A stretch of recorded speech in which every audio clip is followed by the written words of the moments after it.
That'll do it. The microphone needs to be plugged in. I was recording a voiceover for a video. You got an upcoming fly time video. It's gonna be coming out in a couple days. I was working on. What's going on, chat? How's it going? I got my noise suppression on. Let me double check. I got that AC blaring right now. It's so hot. Oh, hold on. Filter. Yeah, we should be good. Okay. So hot. Holy cow. Hope everyone's staying cool out there.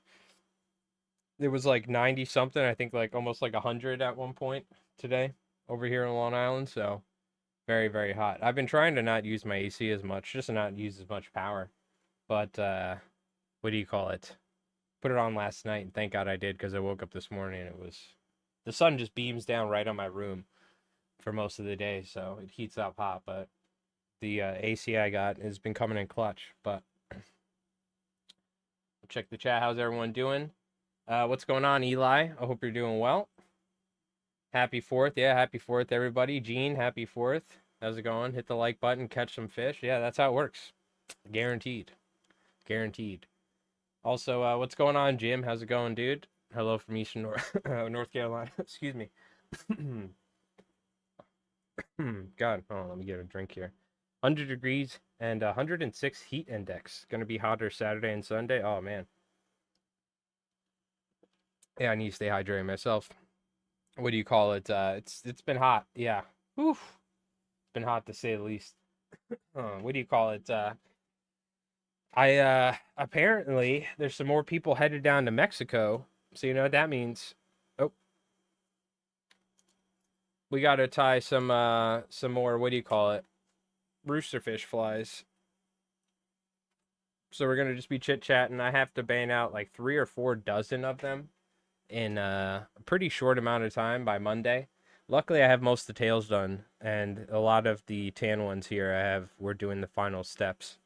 But we're gonna be chit chatting, and I also got some materials. We'll take a look at some materials I got from saltwaterflies.com to what do you call it? I'm gonna be tying some big squid flies here, so we might work on those later on, depending on how much we get done in terms of this. But this is like a last minute. Hey, I'll take 3 dozen kinky melders if you got them. So I've just been banging these out over the past couple days. We do have a new fly time video. It's coming out soon, and then I'm gonna be working on a larger topic video. I haven't decided what, but I got a couple fly time videos we're gonna do first. I've just been catching up on we got some private orders I've been doing and some commercial stuff as well. But I hope everyone's doing well. Appreciate everyone tuning in. I'm doing like 10, 12 tan ones just because that's really all I had. Like all the hackle that I have on the desk is pretty much in terms of Chinese saddle hackles what I have. So I didn't have much that was usable. And luckily, I already have a bunch of gray tails that I had half tied, ready to go. So it's going to be pretty easy to do. But over the next couple days, I got to finish these 3 dozen. So a little bit of work to do. Shouldn't be terrible. But luckily, I thought ahead of time and tied some of these months ago or a month ago, thinking they wanted more. So it actually ended up kind of working out. I had to dip into the Steve Farrar fiber though. Normally I'd be using more slinky fiber. So for the top I had to use mostly Steve Farrar fiber. But I did have some shorter slinky fiber to mix in, which I'm going to mix in some more actually. Let's do it right now. For the last stages where you don't need as long of a material. Year of the squid, I hear. Yeah, there's a lot of squid stuff. Somebody needs some squid flies, so I'm going to try and get those done over the weekend as well. Essentially, shady ladies, I'll show you. We did a whole video on this fly. But I ordered some big 6-odd big game hooks. So we have a video of this on our channel. But essentially just a staz and feathers on a piece of mono with some eyes. So I ordered some eyes, ordered some stuff. We'll take a look later. But this is kind of, they're coming to get this on Monday. So I need these done by Sunday at the latest. So I'm going to try and, I'm going to get these done. And then I can do the squid stuff. Hopefully in not too long. But we got a ballyhoo fish fly. Or ballyhoo fly video that's going to be the next one, because I tied a bunch of those for rooster fish, but they're also extremely useful for imitating needlefish, all sorts of stuff. So you can use them for stripers, you can use them for everything. And then I got to figure out some more summertime appropriate flies, maybe some mole crab related stuff, some crab flies. We got to do the crook fly after I go test it. I still haven't been able to go do some fishing, but I got to get out and do some wading. I got to get my truck inspected, and it looks like my registration needs to be renewed, so I got to get my fishing vehicle back on the road.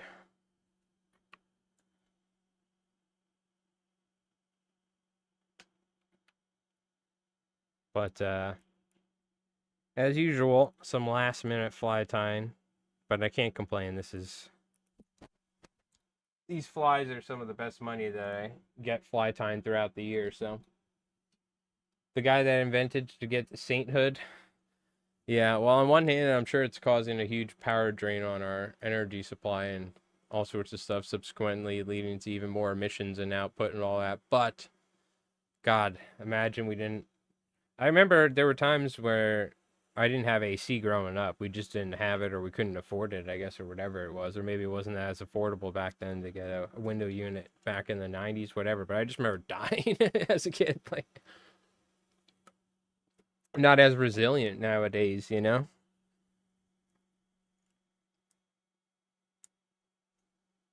Yeah, a couple nights ago I didn't have the fan on nor the AC. Sometimes it cools down pretty nice at night here, so I'll sit outside at night, and it's really nice. But it's like perfect weather at nighttime sometimes if it's not too humid. But so I won't even use the AC at night. I'll just turn on the fan on it so I get some fresh air blowing in. But a couple times I forget that it's gonna be super hot the next day, and I wake up and it's like already cooking. You know what I mean? I'm like, oh, dude.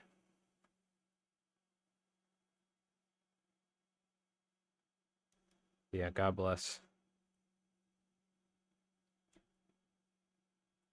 I think it was like last year I didn't use AC or something. My AC was not working, I think, for the entirety of last year. But I feel like it wasn't like super, super, super hot for most of the time or something. I don't know. Be grateful though for the AC for sure. Absolutely. So we're just doing the hollow ties here at the end. So the way I do these is I do the feathers for the tails. Then I do the marabou sections. It's all in steps because I'm doing it commercially, you know? There's like a certain efficiency to it. But, and then so the way we've changed the kinky muddlers is we've reduced the amount of material we use now. So instead of I think I was doing 5 ties in total with the hollow tie. Now it's 2 ties of longer material in the back V-tied, then 2 more V-ties, and 1 hollow tie. Oh, no, I'm sorry. We cut out 1 more tie. So it's actually 2 V-ties of longer material, 1 V-tie of shorter material, and then the hollow tie. So in total, 4 ties. So that in general just cuts out some of the amount of material, but also along with that, I'm also using less material in the ties in general. So, like the way I was tying them was great for striped bass, but for a fly, like, you know how sometimes you need to strip a fly the second it lands for albies or something, get them eating it. You need a fly that instantly kind of keels over and turns over properly. For the rooster fish, you want to skinny it down just a little bit so you can literally the second the fly hits the water, they have to strip it at Mach speed, and it needs to turn over properly. So, but for striped bass, you can tie them a little bit denser, I think, and that way you can push a little bit more water, like we normally like to do with a striper fly. But I have scaled down the amount of material I used on the kinky mothers for the rooster fish flies because some of the guides had to trim them down ever so slightly. So it's funny. Some guys didn't. There were no complaints, and other guys were like, well, the guides were like, oh, just use a little less material or something. So I don't know. Anyways, it's hard to overdress them when you take out an additional step altogether. You know what I mean? Yo, what's going on, Neves? How's it going? I got to get to the post office too. We got last month's, and I think there's still a YouTube winner for Neves, I believe. So I got to go out to the post office after the 4th of July hoopla uh, cools down. Give you guys ship out those giveaway stuff. And I need to really figure out how to get the chat bot in YouTube chat, Twitch chat linked up so we can, for the end of the month, this month. Because I guarantee you, before we know it, it'll be the end of July. And I won't have it set up. So I got to get on top of that. But I hope everyone's doing well. Appreciate everyone tuning in. Happy 4th.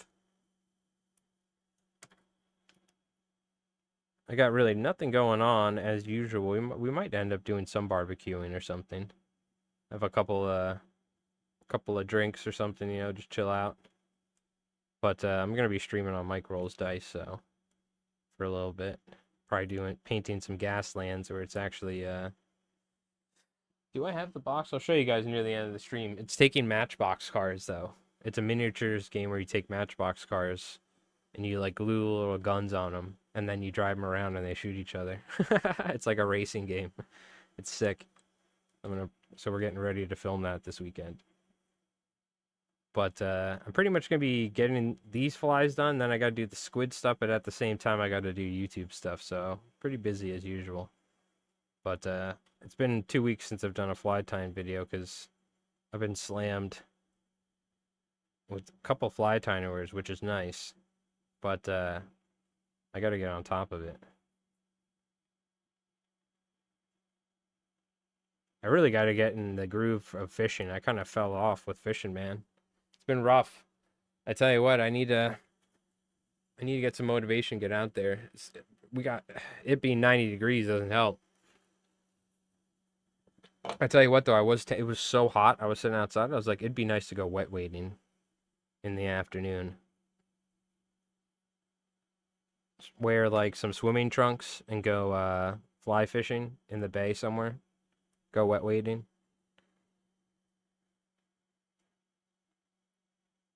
Because I can actually walk out to some pretty cool places. I used to do it back in the day when I was younger.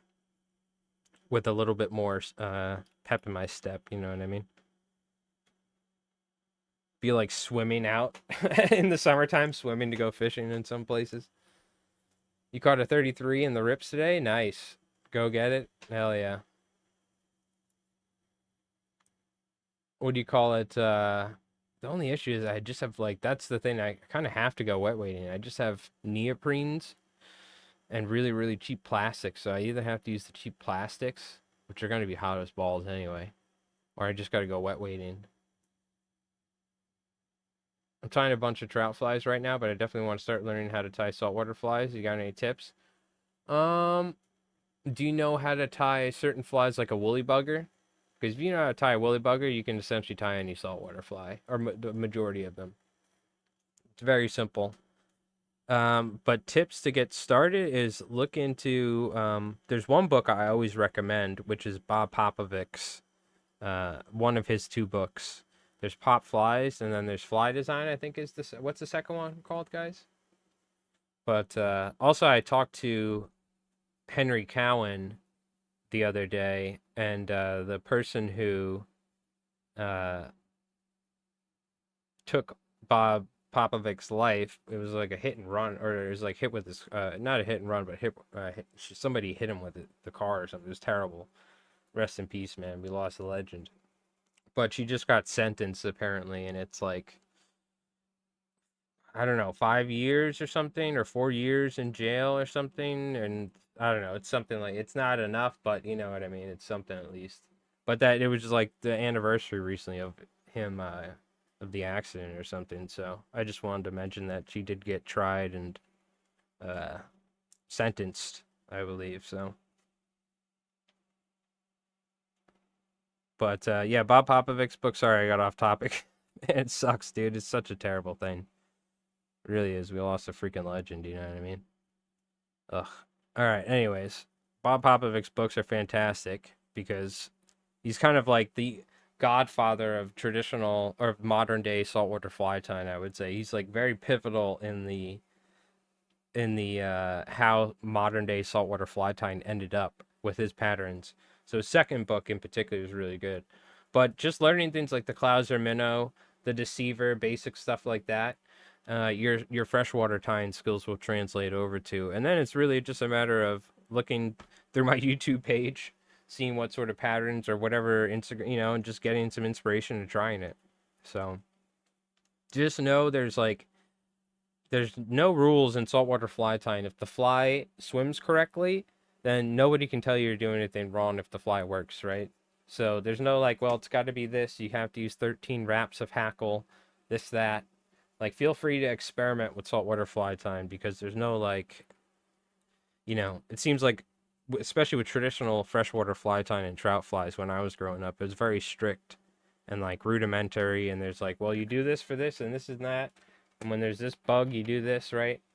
But in saltwater, it's like the wild, wild west of fly tying. You can kind of do whatever you want, which I love. What's going on with this computer, bro? Oh, I know what happened. I have this thing, I have a button that allows me to switch my keyboard uh, between the two computers. I'm like, why the hell did my screen die over here? That's why. Yo, what's going on, Doc? How's it going, man? How's the, I heard Europe's hot. How you guys doing over there in Ireland? You doing all right? You staying cool over there?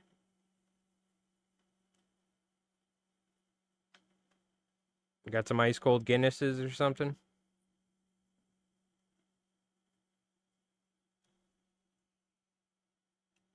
I hope you're doing well. But yeah, saltwater fly tying is super simple. I mean,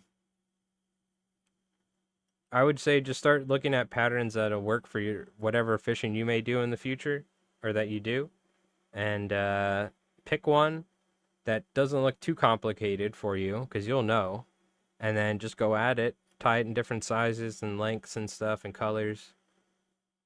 And if you feel comfortable or if you're super comfortable and just go wild, just start tying crazy stuff. That's what I did. I just got books back in the day because when I started, there wasn't even like internet fly tying stuff. I would go and rent books from the library and that was the worst. Was back in it was fun because you had to try and guess how to tie the flies. They would tell you, it'd be like the tail is this and that. It'd be like, how did they do that? It doesn't describe how they're tying and you know what I mean? And it would be like this over this over this over this over this. But it would just say that. It wouldn't say like sometimes it wouldn't describe things very well. So but you just get a book and look at flies and I would just go to town, just start tying stuff, you know what I mean? And go test it out for bluefish and striped bass and stuff like that. What you learn is in saltwater fly fishing, unless you're like fishing for bonefish in super clear water or permit, like the fish are not super picky. Just like largemouth or whatever, they'll eat like 35 million different things. A lot of times, a fly doesn't even have to exactly imitate something like, let's say, a dry fly for a trout.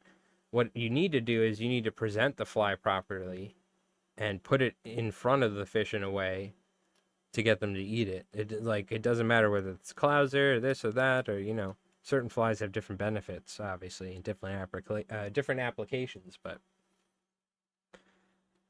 so hopefully that helps. We have a video. I should tell you where to start. To go to my channel and we have a fly fishing for striped bass series. Episode 1 is the philosophy of how to choose the right fly. And I think that applies for most saltwater fly fishing, not just striped bass. So you'll see it on the channel. It's one of the more viewed ones.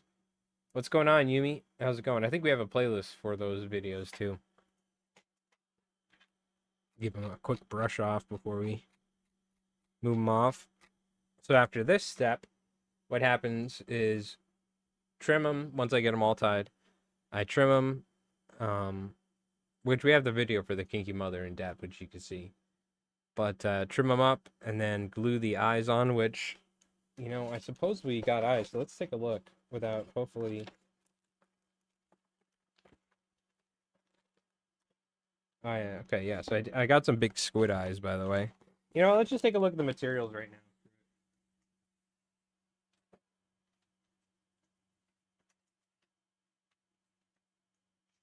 A lot of stuff.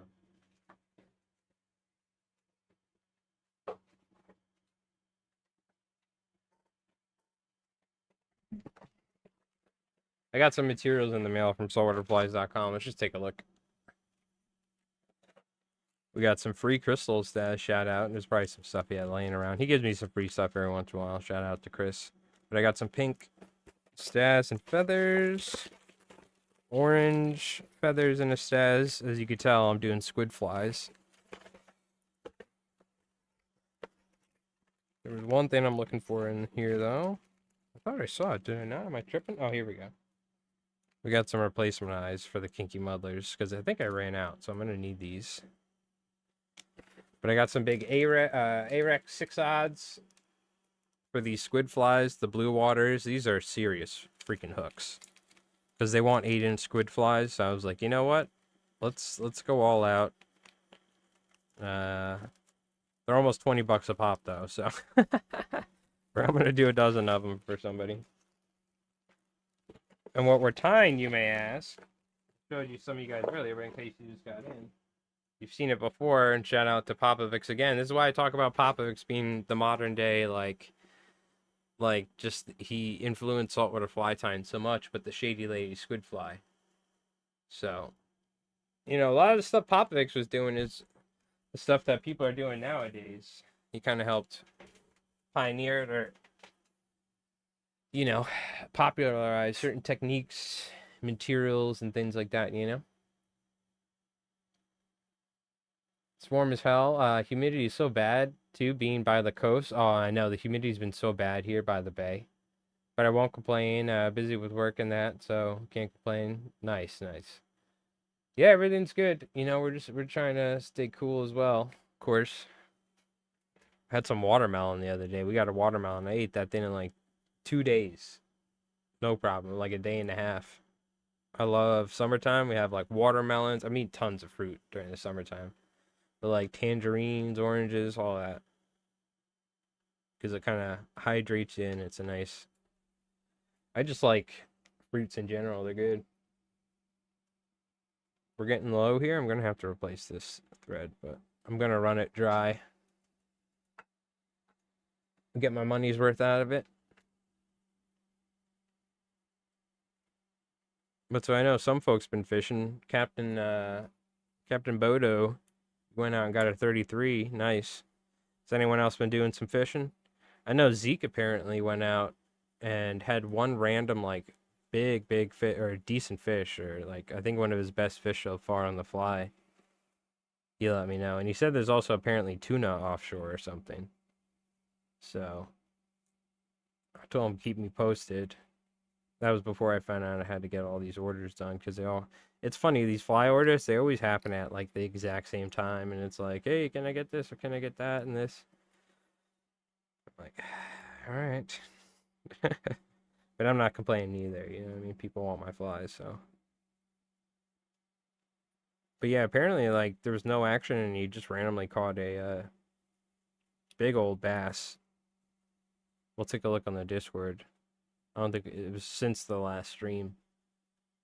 Just fishing near the inlet or something. What's going on, Pickles?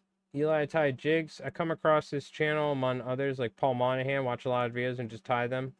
Only fishing with some salt water this May. Otherwise, I may go smaller. Yeah, Paul Monahan's got a sweet channel as well. We covered one of the flies he ties. I gave it a go here. What's the name of that thing? I forgot, but that's a sick ass fly. Tied it, but we went to town. We tied it with a 1 16th ounce lead Gamakatsu worm hook. That was actually a really sick fly. Yeah, I would just recommend looking at patterns that you're actually going to use and just, you know, go for it. I don't know why I'm looking over that way. My thread's over here.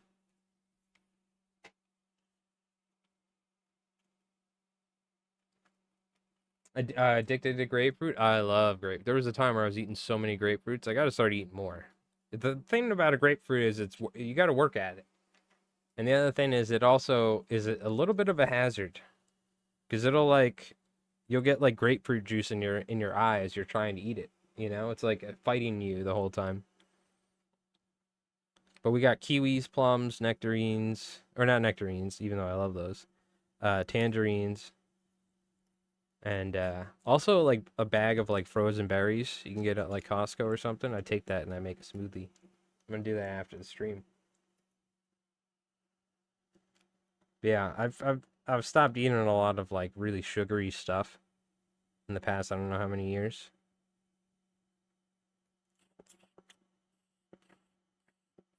but I still like somewhat tart and sweet stuff. So some fruits are a great way to go. We have we have like 100 strawberry plants in my backyard, dude. But the squirrels, the birds, probably the little baby opossum that was running around my backyard, like ran on top of my foot, running by me.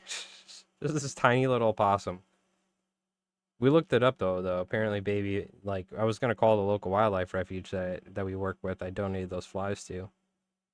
My mom knows the people, but apparently we looked it up. Opossums, they can be on their own once they're like the size of a dollar bill or larger, and this thing was like just over that. So tiny baby little opossum. This thing like ran on, like literally ran over my feet as it was. It like ran under my swing that I was sitting in, my swing chair, and like ran on top of my foot, ran around, was like eating ticks or God knows what. Because I love opossums are cool. If you don't know, they can eat up to 1,000 ticks in a night. So it's a good way to fight against Lyme disease. But and then this little guy just ran back, almost stepped on my foot again. It was so small though, I couldn't believe it. But I guess they can. It was like that big, and then had its tail, so almost twice that size. But cute little guy. They get a bad rap, unfortunately. Then the other night I was sitting outside, gigantic raccoon. There's a couple smaller ones that I see because we have a pond in my backyard, a tiny little pond, but the animals come and drink from it. And like one day I like turned on the light to go smoke outside, and like the raccoon got scared and like fell into the pond. It was like psh, psh, splashing all over. But I was sitting there and this thing crawled down from my fence and like onto the shed and popped out like 4 or 5 feet away. But it was the biggest one I've ever seen. Like just a massive raccoon. Its head alone was like that freaking big. You know what I mean? With all the fluff and everything. So that one I got up and walked back to the stoop because God forbid that thing has like rabies or something, dude. I was like 4 feet away from it, looking at it at eye level almost. I'm like, all right. Normally I'm not scared of them. I've had raccoons like I said, like because I'm sitting in my chair, they always walk behind me like a couple feet away from my head. They walk on the fence, so you'll hear them like walking right above you. And they also love to hug the fence line, and my chair is right by the fence, so they'll come and they'll like walk right next to me.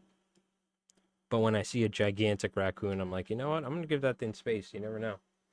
I've seen way too many videos of like raccoons fighting dogs and stuff, like on, or like a raccoon attacking a person with their dog, like on a stairwell. I'm like, I don't fuck with those things. I do like raccoons too, believe it or not. Nowadays, we got garbage cans that are way too big for them to mess with. Back in the day, they were a big nuisance. Nowadays, they're just trying to do their thing, and we took away all their habitat. So, there's something cool though about sitting there and having like an animal and not know you're there. Same thing with hunting, like with deer. But like just sitting there and I'm sitting there smoking, watching like a stream with like Hey You video games and Peanut, and they're like screaming. And this raccoon has no idea I'm there, and it's just like walking right past me. It's always funny. Learn techniques and materials, go nuts. Yeah, yeah. I don't know how I got on the raccoon and opossum topic, but I've been having a lot of fun wildlife adventures in my backyard. Which, by the way, my backyard is so small, it's crazy.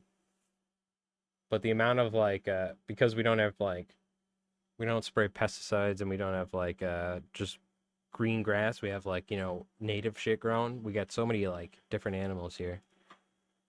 It's always cool to see.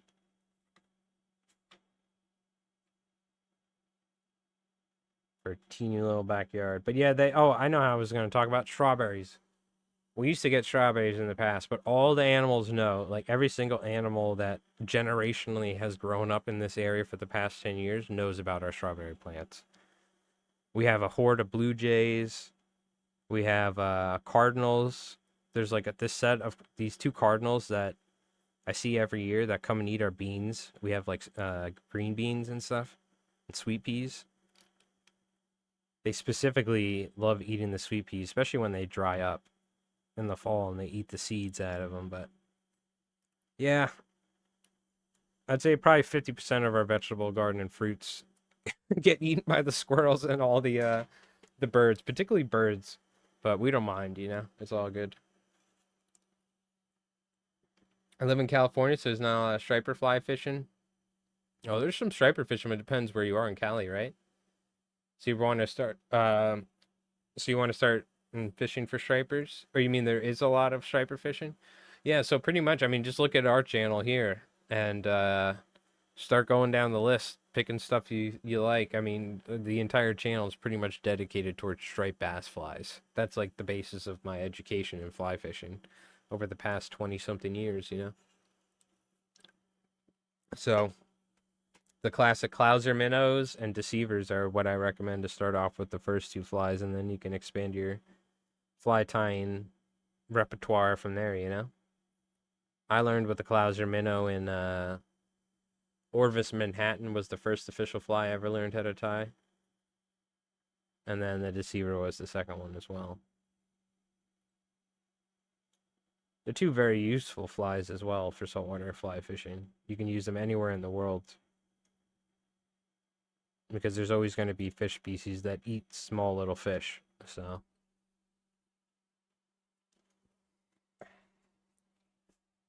where I'm at now, we've got wipers. Yeah, the hybrids. No stripers though. Some strippers though. Yeah, yeah, yeah. You get those on the off the turnpikes. Mm-hmm. Yeah, I don't think I'm. It's funny. I don't think I'm ever gonna go to a strip club, dude. I feel like that's like a thing of the. Well, I guess maybe it's still a thing, but God, you know, like you better watch it. You might get something sitting in the seats over there. You know what I mean? I don't know. I feel like that's 80s, 90s, 2000s. Nowadays, like I don't know. Do people still go to strip clubs? Is that still a thing? Like me and my buddies, we never got the urge to go to a strip club.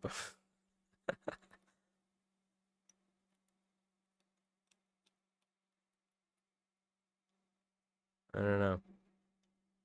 Yeah, that's me. I wonder if the new generation's going to strip clubs. Probably, I guess. I guess you're always you're always gonna have that happen. Wrong. I guess I'm part of the wrong crowd.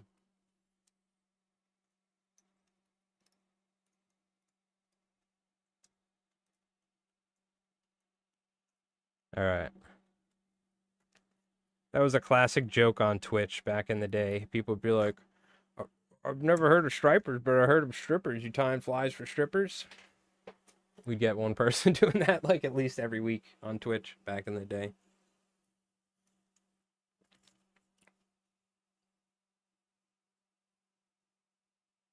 Yeah, also Eli, just to let you know, stripers is with one P, strippers is with two P.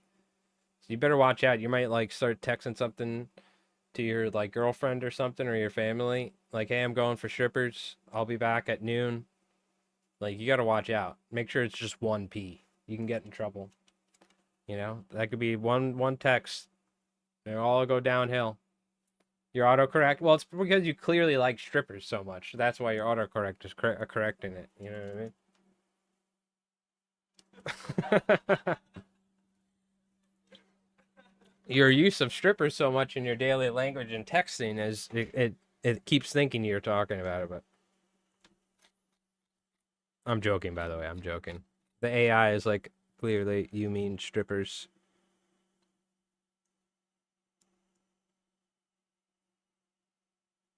All right. Let's keep cranking them away. We're just chit chatting. We're hanging out. Emergency rooster fish. Apparently, a group from Texas are going down there. But I think the flies worked well. It's funny, like I always talk to this. I'm like, yeah, dude, all right, let me know how they work. Send me some. All right, cool. Never anything back. Like I would love like an up. So I guess everything's going good, right? Because if there was an issue, you would hear something back before people order more flies. So I guess we're good. But it's always good to get some, like just a little bit of feedback would be nice every once in a while. But I guess we're good. Or a little like, yeah, we're great. But I'm assuming they're good.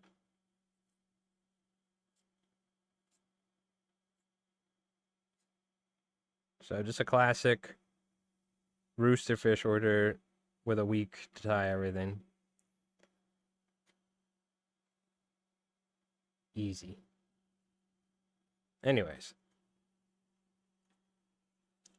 Yeah, with striper flies, man, particularly, you can kind of really go wild, man. It's like, I mean, you just think about it, Deceiver is like the original sort of like OG or the blonde. But nowadays, there's so many variations on just like streamer flies that have morphed from those flies that, I mean, we've, mind you, I missed the once a week video upload for a little while now, but I could probably, I mean, for the rest of my life, cover saltwater flies for striped bass in particular, like once a week or once, whatever it is. And I could probably still never cover every fly that's been made up to this point now. And it's still like, for the next like 70 years, or not 7, that's a little, when am I going to stop making YouTube videos? Oh, God. Maybe 40 years from now, you know what I mean? Then there would be even more flies. So, but a lot of these flies are just like variations and adaptations of like stuff that's been around for a long time. Everything's drawn inspiration from something else, you know what I mean? But if you can learn a couple techniques, then you can pretty much tie everything. So, I'd say it's very similar to freshwater in that regard. I'd say maybe there's a little bit more. I don't want to say that because you can use a lot of the same techniques in saltwater, but they're just maybe not as popular. But there might be a little bit more because it's such a long tradition and history. There's like all these different tools and methods, and saltwater flies generally a little bit more straightforward with the techniques and stuff. I'm not much of a freshwater guy myself, though, so I can't speak too much on it.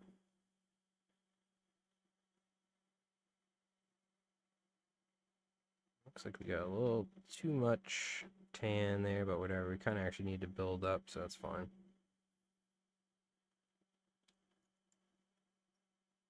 Oh, what was... Oh, yeah, I forgot, too. We were tying the flounder flies last week, and I was getting a little, I was floundering around the dumbbell eyes. You guys see what I did there? And Henry was like, why didn't you, Henry Cowan was like, why, you could just do it Merkin style, figure 8 style around the dumbbell eyes like they do with the Merkin. I'm like, oh my God, I didn't even think about that, dude. Didn't even think about that. Flies for stripper would be the ultimate deceiver? No, it would be a gigantic stack of cash. I mean, it's not hard. I'll tell you the recipe right now. It's money. Particularly or not dollar bills, like probably 20s or something. And like a ton of them. And then you're probably good to go,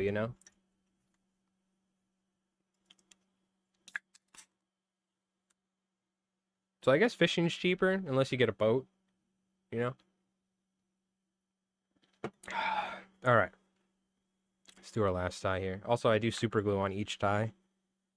I mean, there's like the potential to catch, I'm not even joking, like 90, like they were catching 80, 90-pound rooster fish. What do you call it, or whatever? Just gigantic looking fish. And they're really, they got some serious mouths on them too. They don't have teeth, but they can, well, they do have some teeth, but they can, I'm sure they have some like Probably sort of crushing power or something. But anyways, I put super glue on like every step then. And then you make it rain. Yeah, exactly. It's like chumming. You know what I mean? It's shrimp chumming for for weak fish or like bluefish on the Chesapeake. Mm-hmm. It's that simple.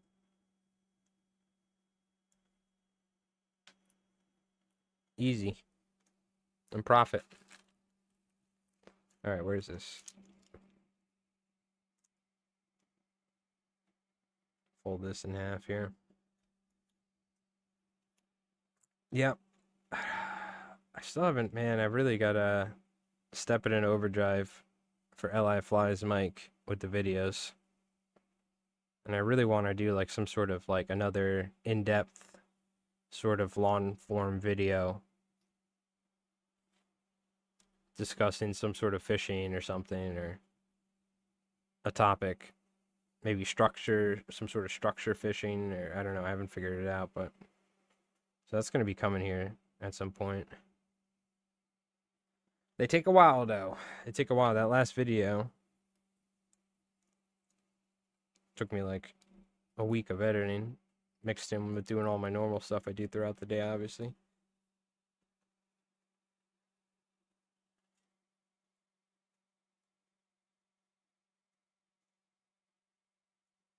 I'm going to have to crank that AC up a little bit, man. I tell you what, though, I unfortunately probably would not be able to stream that long without the AC. Thank God for it, because my camera would probably end up overheating. Normally it doesn't, but when it's this hot, you leave it on for hours.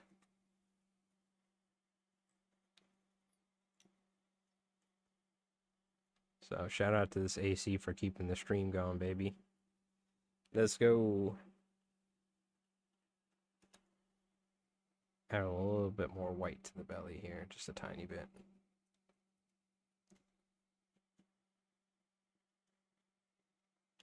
Make sure they're tied even forward, and then we fold it back. This is like a half hollow, I call it. The material's kind of tied halfway and then folded back. They're weaved, if you will. I've tied down to a 23 and up to an 8 for my freshwater fly, so I think I have the skills. Yeah. Believe me, I don't know how the hell you guys do size 22s and stuff, alright? I refuse to do anything below a size 8. I'm way more comfortable on a size 10 odd than I am a size 14. You know what I mean?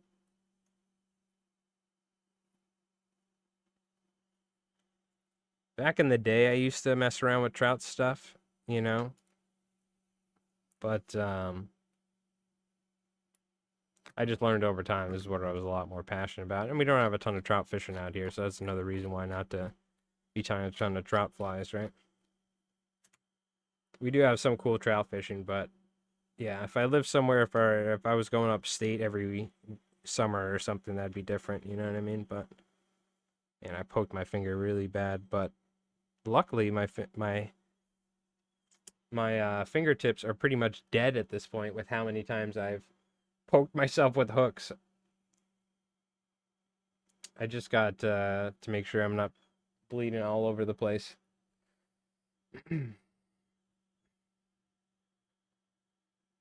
Got me. I just learned techniques and mash it up. Traditional freshwater fly tires tend to be less creative. I think it's not that it's less creative. I think it's maybe there's less room for. You got to realize like there's only so many things you can do. You got to realize it's really hard to like come up with something truly revolutionary in fly tying. A lot of this stuff, even the crazy things, articulated flies, that was done years and years. I mean, like, I think it was like the 50s or 20s or 40s, whatever. There were like people making like some sort of shanked type articulated flies.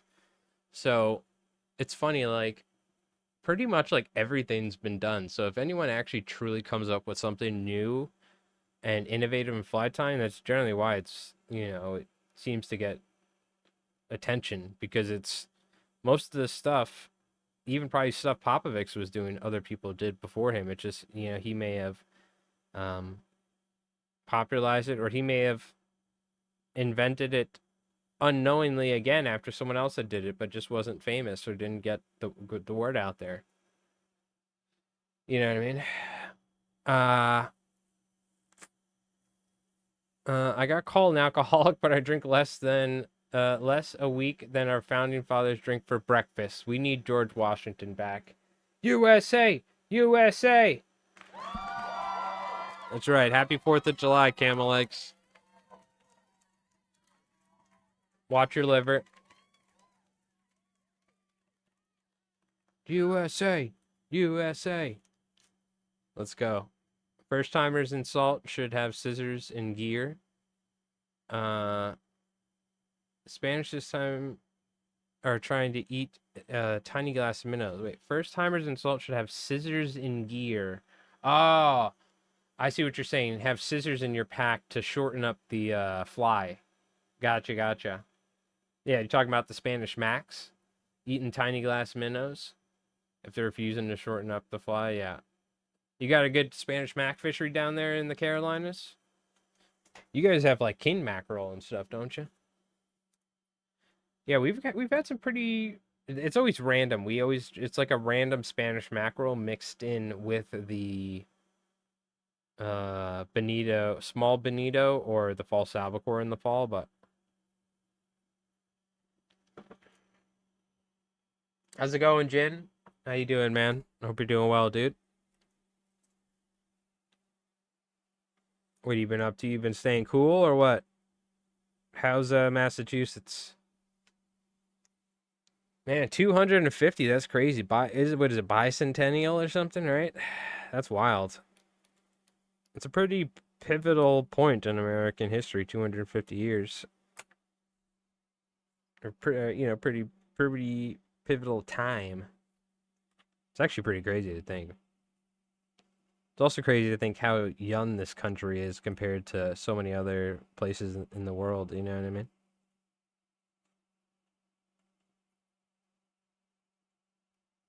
Wild. You like go around Europe, everything's like old. You go through like old cobblestone streets and there's old buildings and stuff. This country's so young in comparison. The Spanish are on now, so it's probably we end up getting them. They like end up migrating, or oh no, I guess would they migrate? No, they wouldn't. So this is probably Spanish mackerel that are migrating from further north. I guess it would be. You just have Spanish mackerel down there or something, or maybe they're on their way up. Who knows? We get them coming down. They're coming south in the fall from, I guess, offshore in Massachusetts, Rhode Island, and places like that. Heading back down probably to like places like the Carolinas and whatnot. The Albies as well. I know the Albies go there. In like November or whatever, right? Or times like that.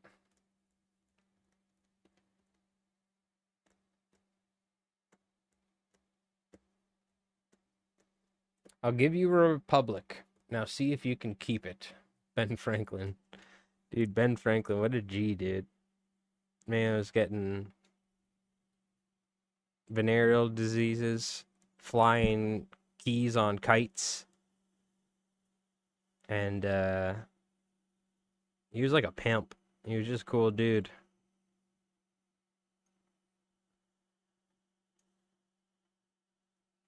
Shout out Ben Franklin. The OG OG.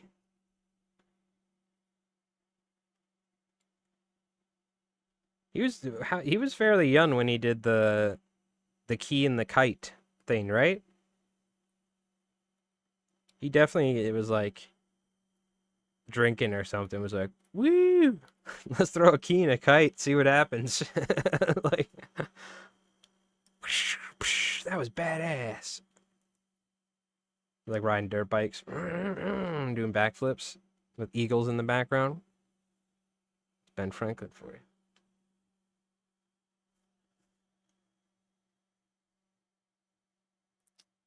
Really? How would that protect nesting birds? Oh, because um,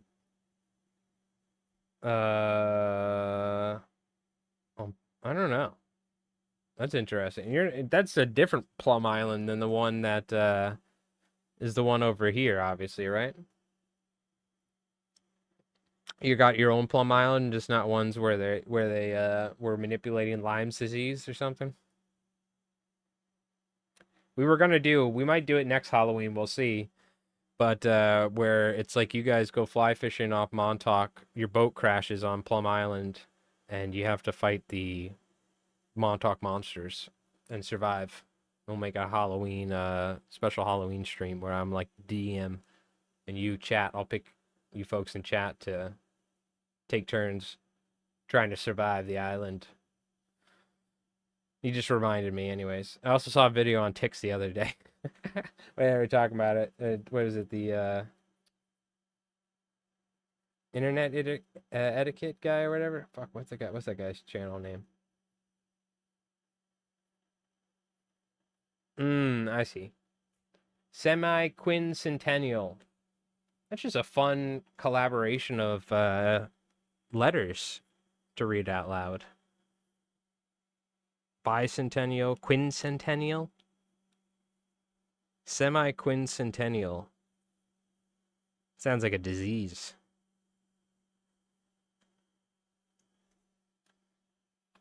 Back from the mouse land and into the furnace.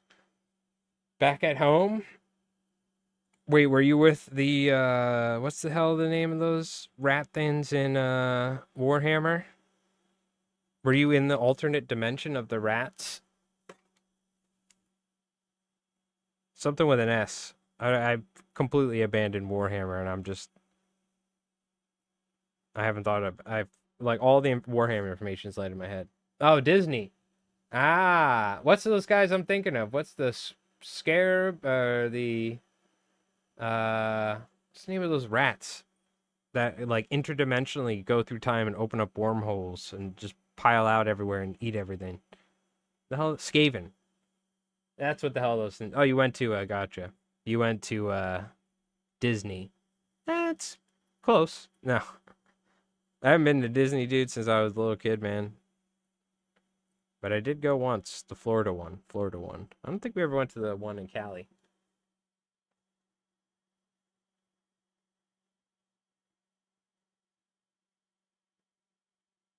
Yeah, that was one thing they were talking about, Jen. It was like everyone's like, Bill Gates, thanks, Bill Gates, and they're like all this and that or whatever, conspiracy theory stuff. But he was looking at it and or looking at stuff with ticks in particular. But there's some very interesting when it comes to like the Plum Island stuff in general, with like research and development for testing and like all this. But there's a lot of conspiracy theory crap around it too as well, where it's really just like it's not like Lyme's disease or these red meat things are like man-made, but knowing the U.S. government, there's a good chance they probably genetically modified things. I just saw something recently where it was like the North Korean. Remember the big North Korean hack that happened with Sony and all that? That was in response to that movie where they were making fun of North Korea. What was the name of that one movie with Seth Rogen? But that was like software that the NSA developed that was a weakness in Windows vulnerability. And instead of reporting it to Windows, the NSA developed a software that was able to like propagate itself in Windows computers across like the world in a very short amount of time, and then whatever they were going to use it for, whatever. But a Russian hacker group hacked the NSA and got the code and then sold it to a North Korean hacker group, which works for the North Korean government. And that's how they hacked like Sony and a bunch of other computers. But then somebody figured out how to essentially have it self-destruct itself. But it was very interesting. But I was just thinking about that. I was like, what the hell is the NSA? They find that Windows is vulnerable, and instead of telling Windows, they're like, let's just come up with a code to where we can get into like every American's computer at once, like, and have full access to everything. You sons of bitches. And then they're dumb enough to get hacked. Like, come on, bro. But I thought that I did not know the backstory behind that, the code that because I remember when Sony got hacked, a bunch of like it had to do with PlayStation and all this big deal. It ended up being like national news. Got my first harvest today, red potatoes. Oh, dude, that's one of my favorite plants to actually grow in the garden at home is potatoes. You get a bag of seed potatoes, you cut them up to where each little tiny sprout, you cut it up to where you have your individual sprouts, dry them, you plant them. I'll never forget we did that. I had like I mean, we don't have a wheelbarrow, but I could have filled a wheelbarrow with like potatoes in a very, I took like gigantic what do you call it? Like garbage, like plastic garbage can things, like cut them in half, like buried them in the ground, like filled them up. Did you see the feds? I forgot which group hacked like 250K to link routers in the US. They're vulnerable and they force patches. No, I mean that, but yeah, that sounds like it happens all the time now, you know? That's the thing that's scary is cybersecurity. Like, I don't know enough about, like, I don't feel confident enough to be like, yep, I know what I'm doing when it comes to cybersecurity. I know one thing, I don't click any links. So if you guys post like or you send me a link in a DM, I will not click it. I refuse to click it. Instagram, Discord, whatever, emails, don't click any links ever. Unless it's extremely trusted. Even then, somebody can get hacked and then they could send you a link, so just don't click links. You can I could lose my YouTube account with both my YouTubes and my Google and everything in one shot, and then I have to try and get it back. Happens a lot. It's usually through emails and stuff, but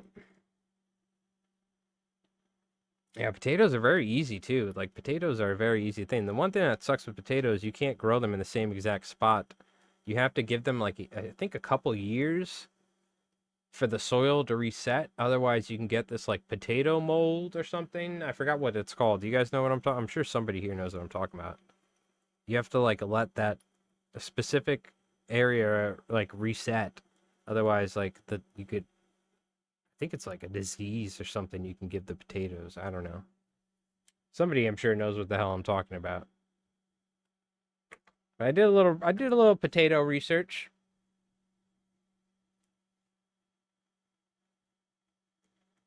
You can grow potatoes in bags. Oh, that's awesome, Steven. I didn't even think about that. Yeah, like burlap sacks, probably with soil or something. It's potato blight. That's what it is. Mm-hmm. Yep. You need to like give the soil time to reset or something, or you know. It's not every year, but every couple years. Gotcha. Yeah, yeah. That's just interesting, you know. It's like, and obviously with normal traditional gardening, you can grow tomato plants or something, right? And it's like the soil may like lose its nutrients over time, right? And you may need to like that's why they would like burn plants and stuff or burn the ground and like till it, you know, back in the day, like all these things. But it's interesting with potatoes, there's like they could get a disease or something or a blight. You have to like let the soil reset. The potato propagation. But yeah, potatoes, you know, just a good one to grow. I highly recommend it. It's not like you may need to go to like an actual gardening store, like an Agway or like a farm store or something. But just get yourself a bag of seed potatoes and go to town. I forgot when you got to plant them. I think you got to plant them like in the spring or something, right? Or you can maybe also plant them in the summer and then they're in the fall. There's probably just different potatoes as well. But I recommend it. I haven't tried bags though. I'll have to look into that. You want to know what I grow the majority of my vegetables in right now? 5-gallon cherry white. They're 5-gallon plastic bins or pails that were for frozen cherries, and what I got them from is from Shark Chum. frozen shark chum. So I remember when we were going shark fishing, I have like literally, I'm not even joking. I have like 25 frozen cherry bins outside that are half buried in the ground, holes drilled in them to drain, and that's what I grow like all my sweet peas and potatoes and tomatoes in, because my soil's terrible out here. It's like just straight up sand. It's not even like dirt. Yeah, that's what happened with the potato famine in Ireland, poison with blight. Yeah, that was a serious thing. I remember learning about that in school.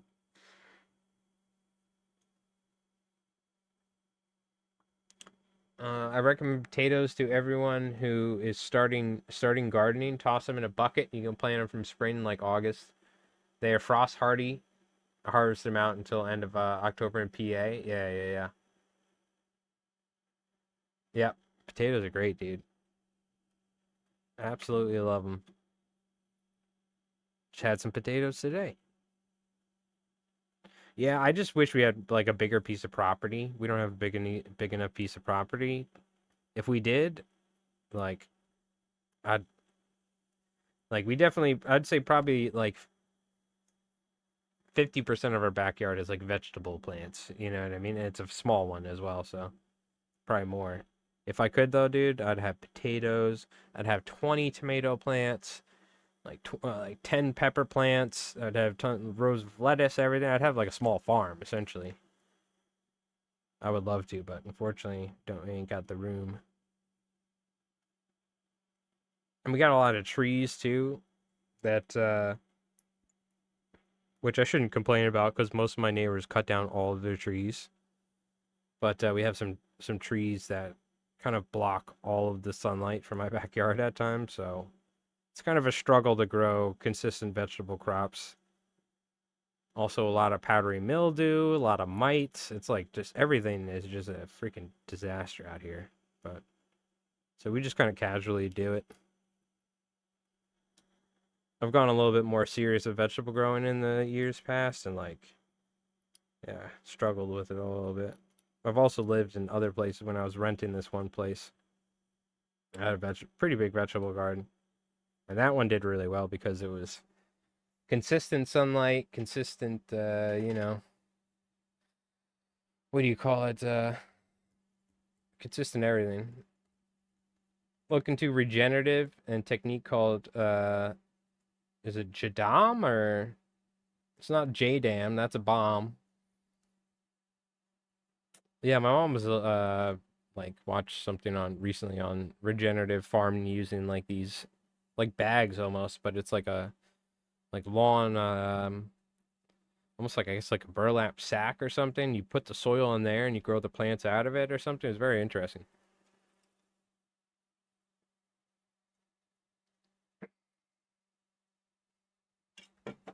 Damn potato blight. My biggest issue is which we have Dr. Zion's like organic spray, which is like hot peppers and like vinegar and stuff like that. That works okay. But I have so many mites and I have a decent amount of powdery mildew because of the humidity and the lack of sunlight at times and things like that.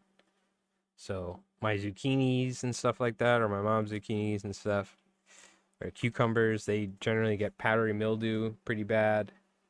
So I have to like try and treat them with the Dr. Zines or whatever. You can use like milk and water as well. There's other like uh, natural stuff you can do, but the amount of spider mites and like aphids that we have, dude, it's ridiculous. The spider mites in particular are like absolutely, or some sort of mites, whatever they are, and the aphids are so bad. So bad. Some of the poor sweet peas and stuff. I mean, I would have to be out there like treating this stuff like every week, you know, and it's kind of like we're just casually doing it. So it's like whatever. If I took it more seriously, I probably would be out there every week spraying it once a week with Dr. Zymes or something. Like after the sun goes down, you know, so they don't kill the plant.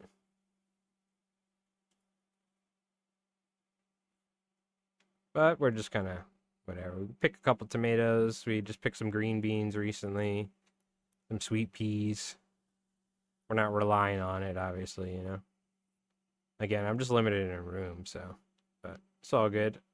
We're just having fun with it.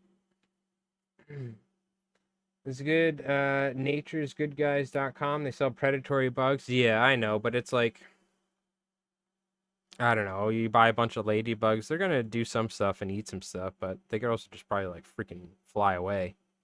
You might need to like cover the thing in something and release them in there. But I guarantee it'll just happen again because I think it's just the area where we live locally. These are just natural pests that we have to deal with, and it's just really bad. It's all right though. It's fine. You know what? They're doing their thing as well. Stupid spider mites and the aphids and they're just existing, coexisting. It's not terrible. I mean, it's not like we don't get, it's like they kill everything, but I'm just saying, there's always multiple factors that seem to lead to us not getting like crazy, crazy harvests and stuff. Particularly the lack of good sunlight throughout the day, but what are you gonna do? Put a clove of garlic in the ground next to your tomatoes to keep the bugs away. I've fucking sprayed them, dude, with freaking like that Dr. Zyme stuff that has like cayenne pepper, all sorts of like if you got it in your eyes, it would probably burn like crazy. And it has like vinegar or apple cider vinegar, all that. I've sprayed plants consistently under the leaves, above, done stuff like that. I've still had issues where like some of these bugs will come back. Certain stuff like thrips or thripes, I think they're called or whatever. Dude, I'm telling you, some of these things are like you need a nuclear bomb to like to get rid of them. Yeah, Damascus earth or whatever around the bases. Yeah, I've heard that, but I also heard you got to be careful breathing that crap in as well. So I was like, I don't know. Marigolds? Really? What marigolds? You're talking about the flowers, marigolds? Yeah, I think other than burning the plants, I don't know if you could ever get rid of those thrips. They're just kind of here.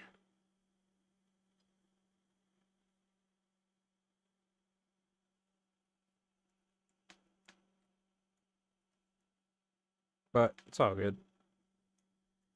It's not like the end of the world, I'm just saying. I notice it, just like powdery mildew at times and stuff.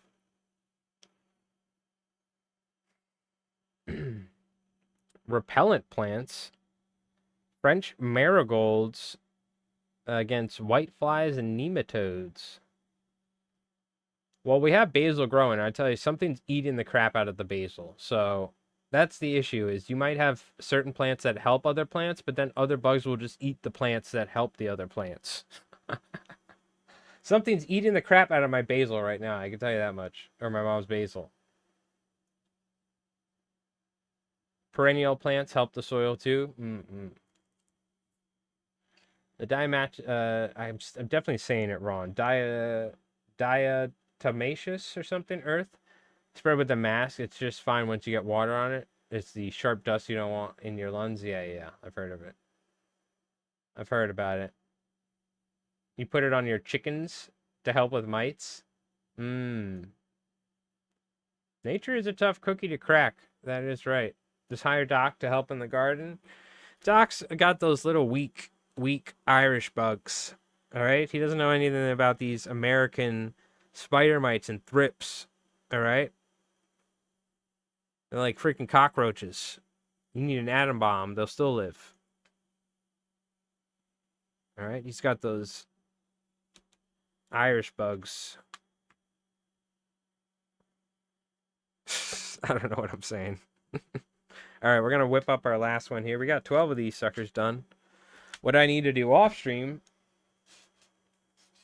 I think it's 18 gray and white tails here.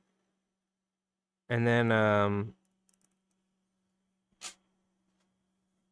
I think it's like 12 or more or something. It might be 24. I don't know. I gotta see, but a ton of the gray and whites. Only thing I haven't seen is a cockroach. Oh man, you know what you're missing, bro. That's the best part is cockroaches. You ain't got cockroaches out in Ireland? Yeah. All right. Oh, you're lucky.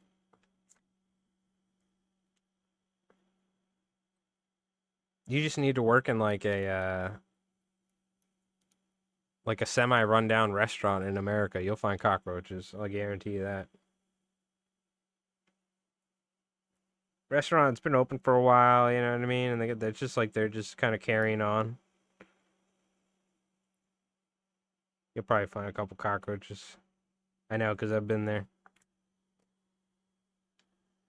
You always find a way to derail the stream on. Well, it's fine. We're just tying the same kinky mothers over and over again right now. We're almost done. We're gonna switch over to Squid Tales here in a little bit, or Shady Lady. So I kind of need something to ramble about anyway. So I appreciate it. You just tend to have entertaining topics for me to ramble about. So.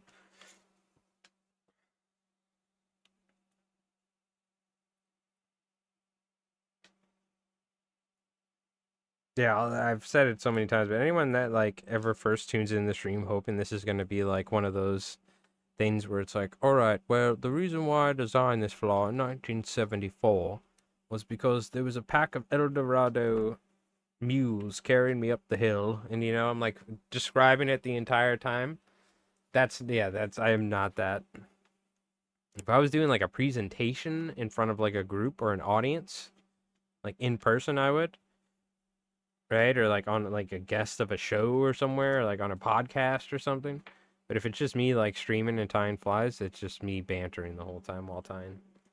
We'll talk about the fly some obviously, especially when we're tying something like a Shady Lady and I'm not doing commercial stuff. When I'm doing commercial stuff like this, it's full on like get distracted, tangent mode.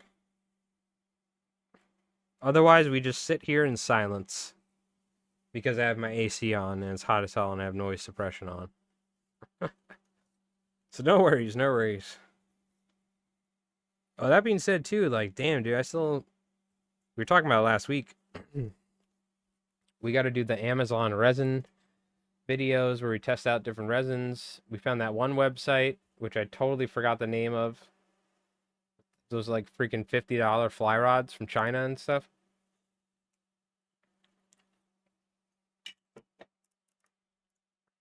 There's so many different things I got to do, man. So little freaking time, as usual.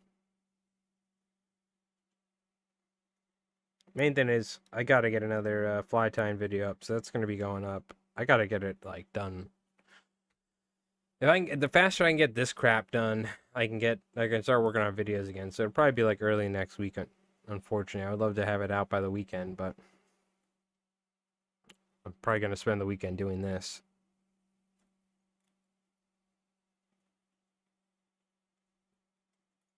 I really got to start cranking out videos in general on both channels, like pumping them out nonstop. Stuff though, it takes some time. That's the only downside. I'm a one-man operation here, so. But I'll get there.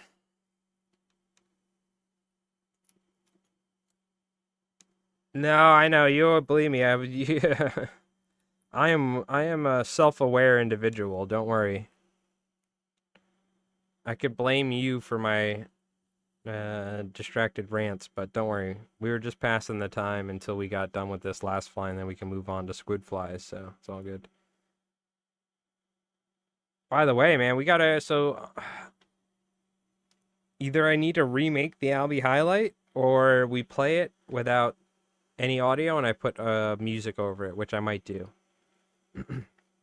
Because I think I'm gonna cancel Epidemic Sound, and that music in that video is Epidemic Sound, and like it's uploaded on YouTube, so it'll be up there forever, and that's fine. But I can't like use the song anymore on my stream if I cancel Epidemic Sound, so it's gonna force me finally to like make some new stream videos for us.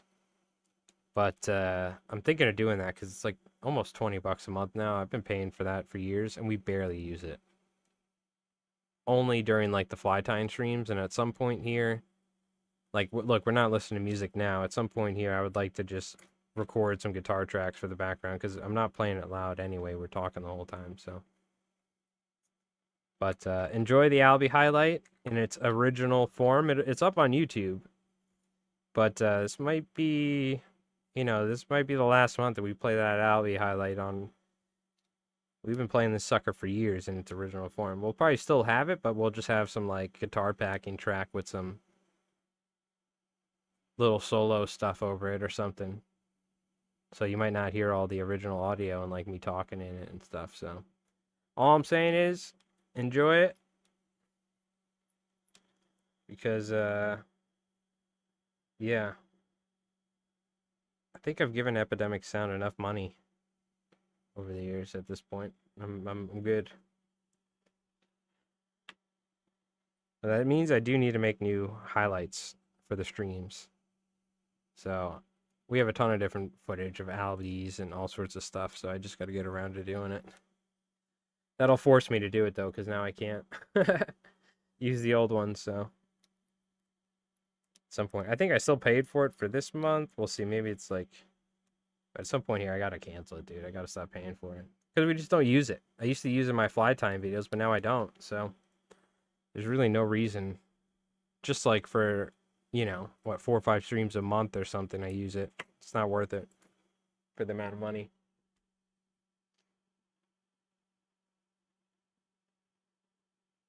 They should do on your stream for all the money, or they should DJ on your stream for all the money. Who's that?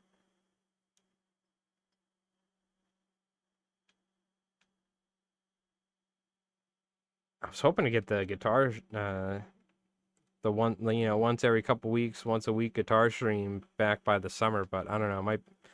Looks like the rate we're going, it's going to take me a while to build up a little catalog of music, so that's going to happen probably later on at a different date. But I'm still working away at it here and there behind the scenes. I really was like, you know what? Having one YouTube channel and being consistent with videos is hard enough. Let me have 2. Yeah, it's working out though. The sound provider. Yeah, I wonder how many people. Dude, they got to be raking in money, man. I mean, thanks to folks here on Twitch that use like your Twitch Primes or whatever, or even a sub on the channel, or folks on YouTube that are YouTube members, or even if you just watch my videos, and there's a couple ads throughout the stream, you hit skip on or whatever, that earns me a tiny bit of money. So by the end of the month, that's paid for with YouTube revenue or easily ad revenue or whatever. But I don't even really use it; it's just for the live streams. So I think it'd be cooler to have like some like it's low too in the background, but just maybe some like chill like blues backing or some like sort of jazzy rock sort of thing, just some little solos and stuff, And yeah, I don't know. I wonder how many people like get that and just don't end up using it to its fullest. I definitely say we get our money's worth ish, but we've used it a lot in the past for a lot of videos. But nowadays, I found out YouTube has a huge catalog of music to use in your videos, and it works fine. Works great, so I can't complain. But what do you call it?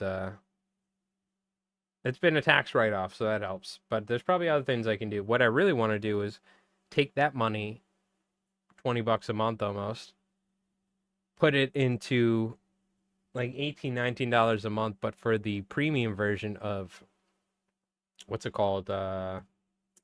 Restream, which is what I use right now to stream from one computer and one program at the same time to both Twitch and YouTube. But it's restricted to 720p. So what you're watching right now is 720p instead of 1080. So for 1080, 60 frames, I got to upgrade to their premium for the dual stream, which is like $18 a month. That is worth it. With how much I stream, at least a couple times a week on Mike Rose Dice and Not Life Flies Mike, to have the stream quality be better in general, I think that's worth it.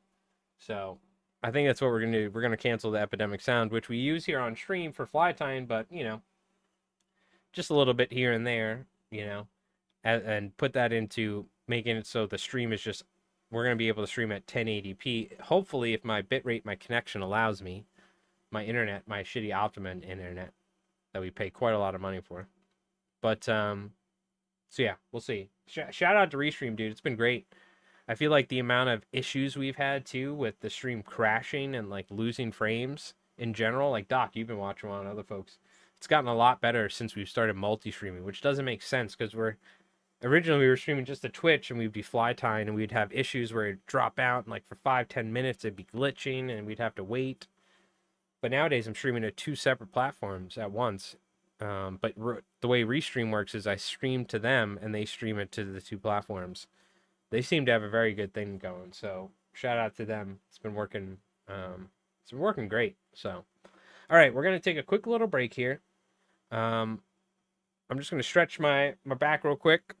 We are going to take some monofilament and tie some squid tails. We may tie an entire squid because we still have a little, obviously, a little bit while to stream here. But we're going to go over making some Shady Lady squid tails and perhaps breaking out the 6/0 Arexes as well. But we're going to take a quick little break here. I'm going to grab a drink. Appreciate you folks for hanging out. Hope you folks are having a great start to your weekend. And yeah, appreciate everybody hanging out with us for the night. So, but all right, if you've been hanging out for a little bit, stand up, take a stretch break, chat, get some blood flowing in your legs or whatever, you know what I mean? And we'll be back here in just a moment for some Shady Lady squid flies. So we'll be back here in just a sec. Beep boop boop. Looking for a button. Found it.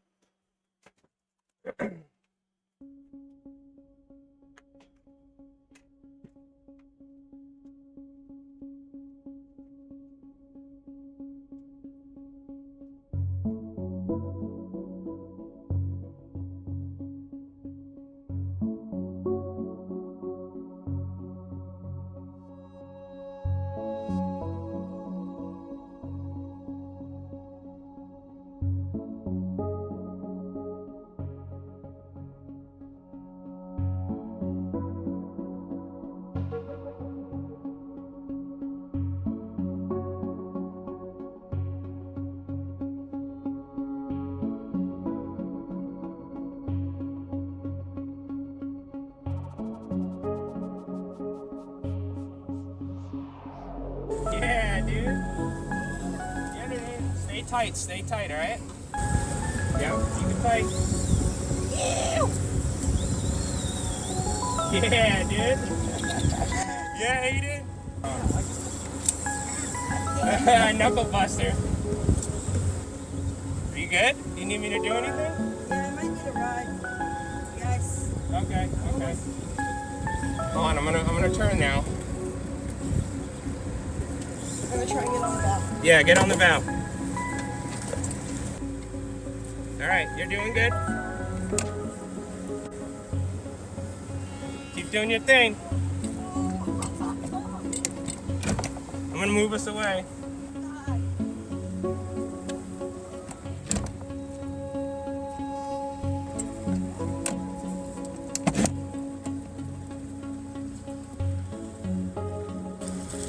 Is that a little one? No, that's a nice one.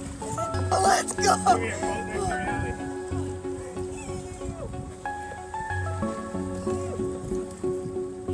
Good job. That's sick.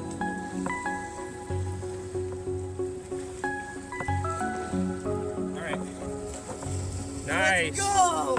Woo! Albie slap! Good job, dude. Yee!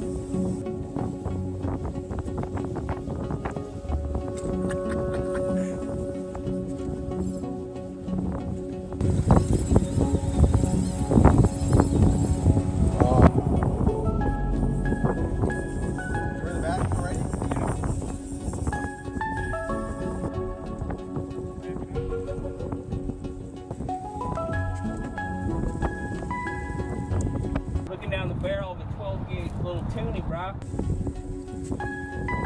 And the albacore, too.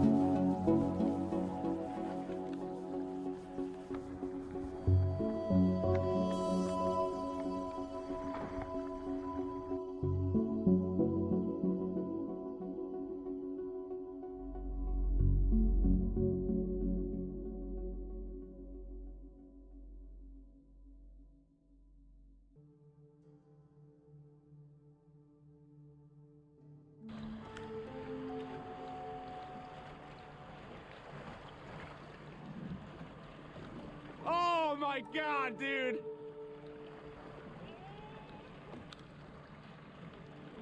What the fuck?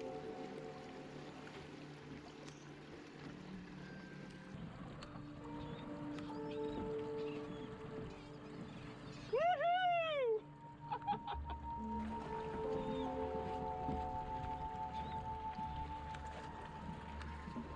Oh my god.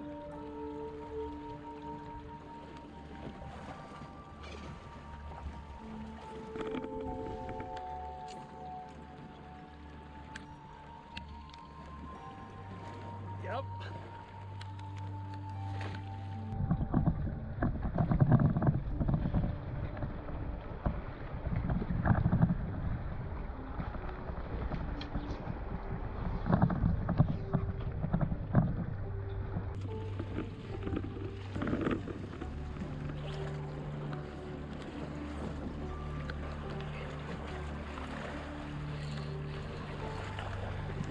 Oh my god!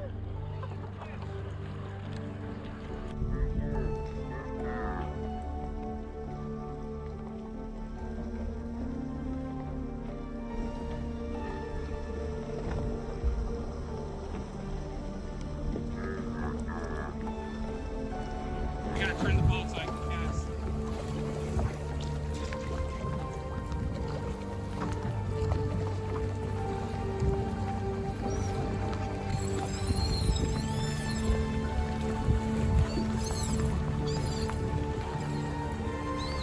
Oh my god, dude!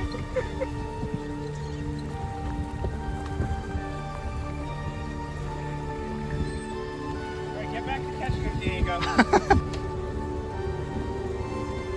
can go on that. There's a shark. Alright, and we're back. I just realized we were good there, right? The audio wasn't noise suppressed there? I don't think so. No, because that's a media source. Alright. Yo, Frosty, what's going on, brother? Coming in with the resub. I appreciate it, my friend. With the Prime 51 months. Sheesh. Thank you, dude. How's it going, brother? How's it going? I hope you're doing well. I tell you what, I gotta pick up that Sophie game at some point, and we gotta try it out one of these days. But what do you call it? It's been looking good. I've been playing a little AOE 2. Still cannot beat the hard computer. It goes up to hardest and extreme. Still cannot beat hard. The extent of my gaming. You get your rig set up? You been doing any racing? Or any drifting or something? Frosty has bought a crazy ass racing rig where it's like a whole setup and screens and a wheel and everything. Oh, you just got the last part? Sheesh. You better watch out. Brandon's gonna get on your ass now. You finally get to break that sucker out? Hell yeah. That's awesome. Alright. Let's move some of this stuff. You know what we're gonna do? We're gonna tie a squid fly. I'm not gonna use the gigantic hooks that I bought because I need those for this order and it only comes with so many. In fact, let me double check. How many? I need 12. I hope there's 6 in a pack. I think there is. I should have double checked, right? When I ordered them. Okay, thank God. There's exactly 6 in a pack. What we can do, though, is we are going to tie it with some different colors. Stuff like that. So, we got a piece of 100-pound mono. Chilling, man. It's too hot. Dude, Long Island was smoking. This is an AC on all day situation today. By the way, I think the proper way of doing this is cutting these into strips, sticking them in something, I guess maybe like a pen tube or something, and then putting them over boiling water and like steam them. Heating them up with a lighter does work as well to straighten it. It's pretty good. But I should be doing it that way, I think. I think that's like the legit way of doing it. Anyways, I'm going to tie like a little miniature version of a Shady Lady on a 4-odd instead of the big 6-odd. Yeah, dude, stay cool. It's been hot. I was sitting outside smoking today and I was like, whew.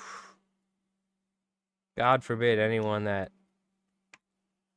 is working outside today. God, that must have been brutal. I tell you what. All right. Normally I would switch from mono from this. I don't like mono for this sort of tying, but whatever. I'm just going to use it. See, this is one of the things. Mono doesn't, in my opinion, work great for this, but.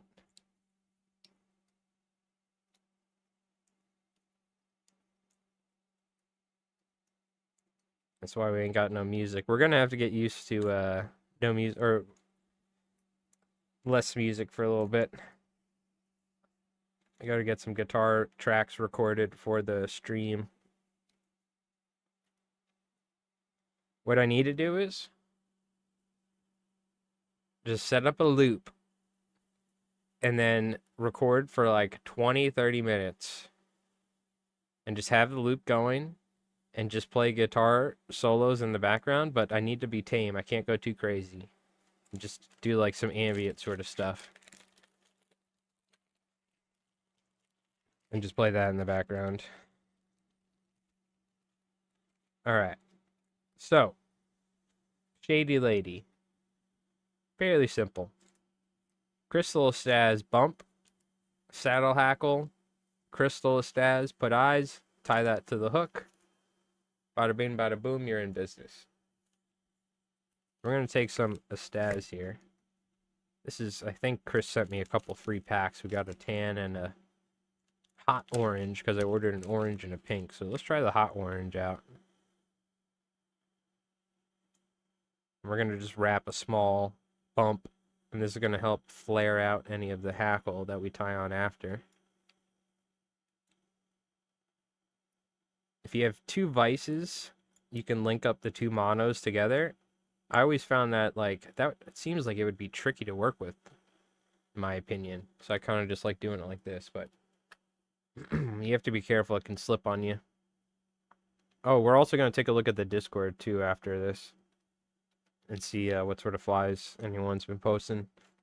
As usual, I saw Yumi posted some stuff for Calvin, and some people been posting some fishing stuff. So this is where it gets tricky right here. At some point, it's almost better to take it off the vise and work on it, and that's the way we're going to probably... That's the way I would normally do things, but honestly, the majority of the fly is tied in this back section on the mono, so we could just leave it. Main thing is I do want to secure this down pretty tight.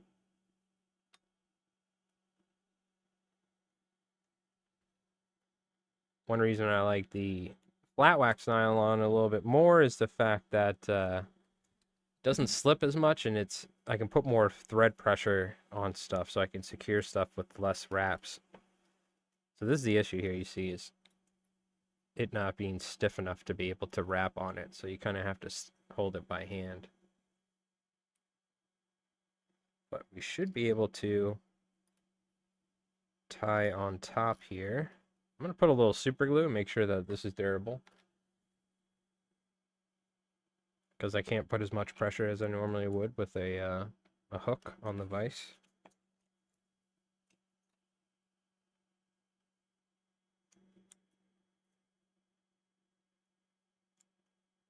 Gotten in the habit of using this packaging cardboard to wipe all of the super glue evenly around, and I really like it. I do that on like all my flies now. Use that as a little tool. Okay, we'll take some hackle. Do a mix of some pink and orange. That's what they asked for, so I'm just going to do it myself, try and figure out the color combos I want to go with. Some nice hackle here.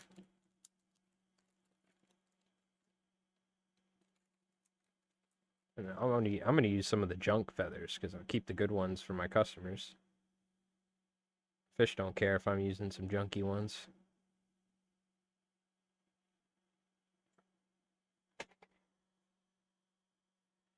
Felt like something was crawling on me. I had to double check. Might be a rogue black ant. Dude, I felt bad. I had to intervene in nature today. I didn't want to do it. I felt like the film crew on BBC or something. You're not supposed to intervene.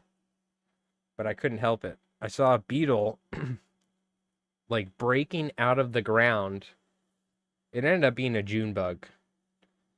But I saw a beetle like breach the earth and like break, and you know, probably I guess it larval form like grew inside and then came out. But a June bug. But I just saw the head of this thing. I couldn't tell what it was. I saw the eyes, and like 3 or 4 black ants found it as it was like crawling out of the ground, and they were just attacking the crap out of it.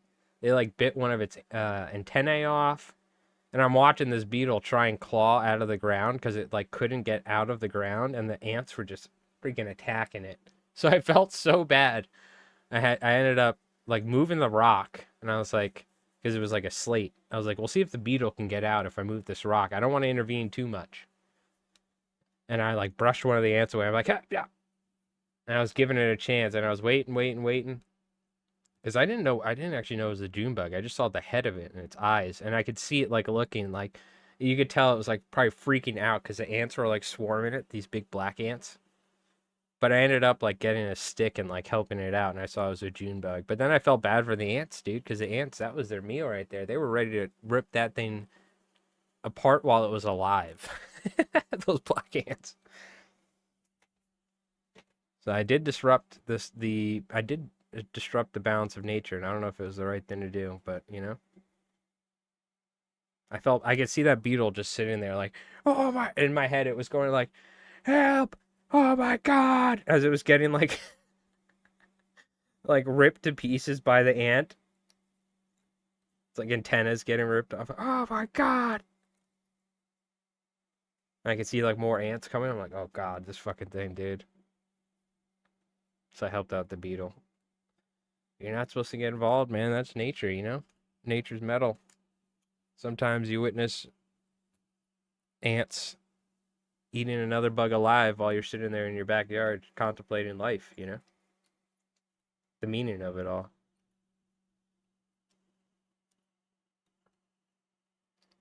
It's crazy. There's like red ants, there's black ants, like smaller ones, then there's like the big black ants. There's all these different ant colonies. And we don't, you know, I don't care. We don't like spray pesticides or whatever. We just let them be. It's always interesting to see how they go about their day. Hit that like button. Ants got my cantaloupe. Can you imagine how excited they were when they found that cantaloupe though? All the pheromones they were releasing, like, come, we gotta get, now's our chance, boys. The queen's waiting for us. I'm sorry to hear that though. I was just talking about how I have about 100 strawberry plants, and the squirrels and birds eat them all. So, also Nick, what's going on? How's it going, dude? Howdy. How you doing?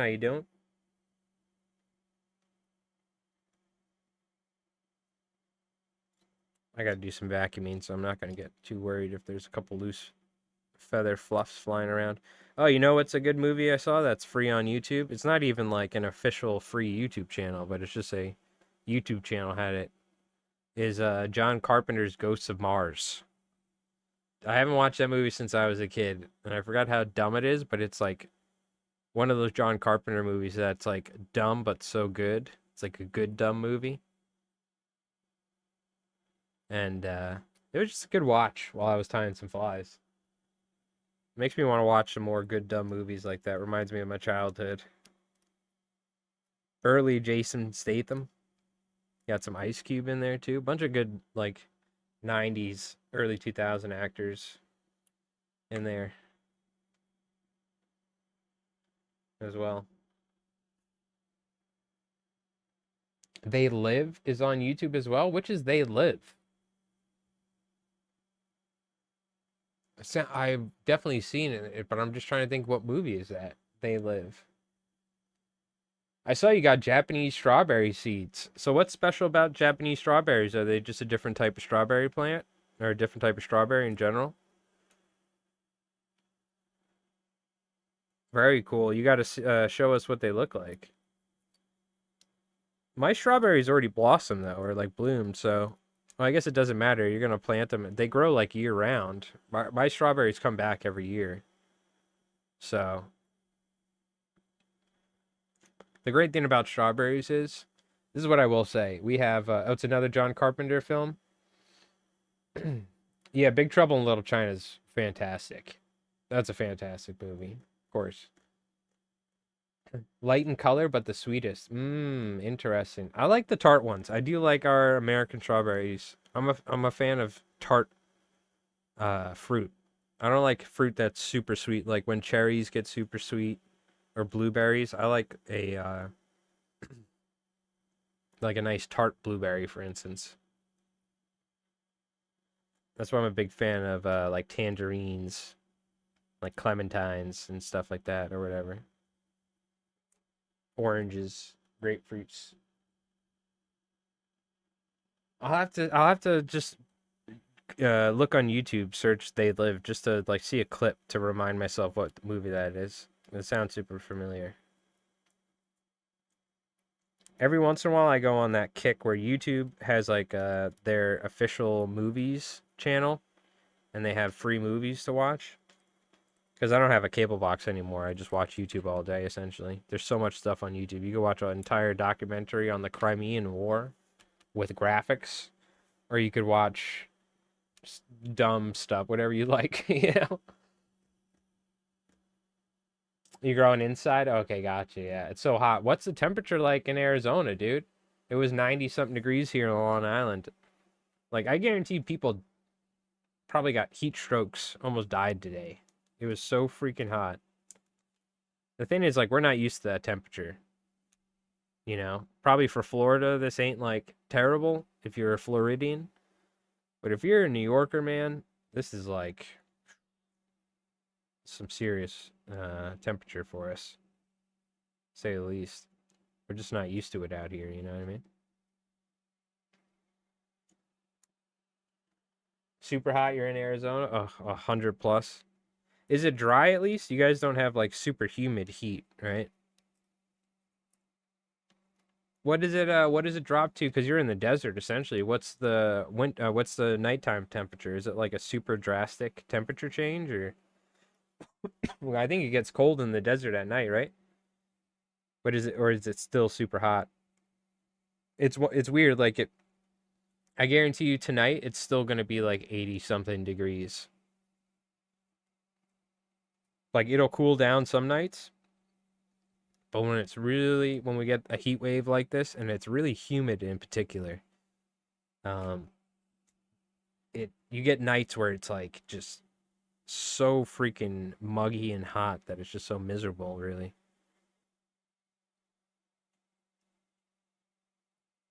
But a lot of times it cools down. We get like a nice ocean breeze, you know, or something, and it kind of cools down the place, but at night. Dry cold, cold to your bones. That's the worst part, huh? That's crazy. Yeah, I never realized it's the same way up in the mountains.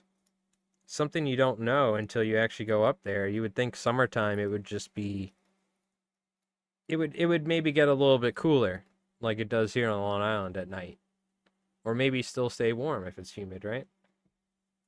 But we went upstate New York, up in the Catskills, on the edge of the Catskills, and with my buddy Rev when he had his house up there. It's like August or July or something. We're all wearing shorts, sleeping like we're not even like in the sleeping bags. We're on top of it in the in the living room or whatever. Dude, you wake up in the middle of the night. It's like literally, I'm not even joking. It was like 40, 50 degrees or something. It was like 30 degrees something. It was crazy how cold it got overnight in the mountains. That we just didn't know about that. We were like, it's summertime. What are you talking about? It's like 40 degrees or something. But it got so freaking cold at night. It was wild. And then it would get like 80, 90 degrees during the day. And we're like, what the hell? Like, what? How is this even possible? But it's still hot at night when you're at. Yeah, it's probably different where you are. I've heard certain areas in the desert, that's one of the worst things is like when getting stranded in the desert, it's so hot during the day and then it's like freezing at night. But I guess it depends where you are in what sort of desert climate, you know. Oh, the mosquitoes have been terrible. I'd say about like within the last month, the mosquitoes came out in full force. It really wasn't bad. And the ticks have been bad too, but I mean, that's kind of been like that for a bit, but the mosquitoes came out in full force recently, and that's definitely not fun to deal with because sitting outside the entire time, I'm like literally on air. It's like I'm uh like a British anti-aircraft gun operator in World War II. And it's like during a Luftwaffe raid. I'm like smacking my legs 24/7 trying to, and I'm good. I'll kill every single mosquito that tries to bite me. Only a couple get away. But it's like you have to be so patient and vigilant because if you relax for a second when mosquitoes are around, the second you're not paying attention, they will bite you. So it's like it's like a mental drain dealing with mosquitoes. But I'm stubborn and I hate covering myself in pesticides, so I just do it the old-fashioned way. Fly swat them. Wait till they land, they get comfortable, try to bite me, and just slap the crap out of my leg. All right. So we're going to wrap on some Estaz here. Nice and simple. Do we use pink here? I only have so much pink. I'm going to go hot orange this whole way, really. Apache Junction. East Valley. Ah, the Superstitious Mountains. Yeah, it's the other thing. The desert got some crazy energy in the desert. You got some weird stuff going on out there, like skinwalkers and stuff.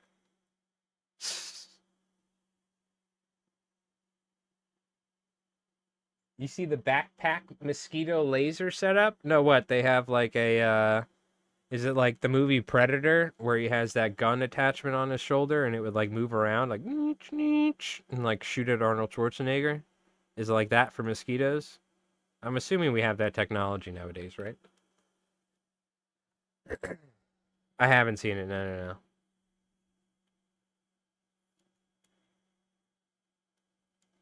I just live in fear the whole time.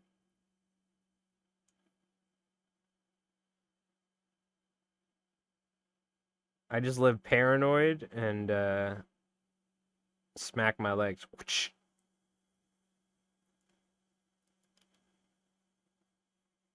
I used to use those like what do they call them? Those little candles, the tiki torches or whatever, with the salmonella candles. I know it's not what they're called, citronella. For some reason in my mind, I don't know, maybe I had it when I was younger. I always think of them as salmonella candles, and it cracks me up. Citronella. But yeah, I don't do anything with DEET. I hate that stuff. Like, it's good you don't want to get the West Nile virus, but at the same time, it's like every year we get a couple cases of West Nile virus on Long Island. I don't know what the hell's going on out here. Another Plum Island thing or something, but we have like a strain of West Nile virus mosquitoes every summer on Long Island that like take out a couple folks.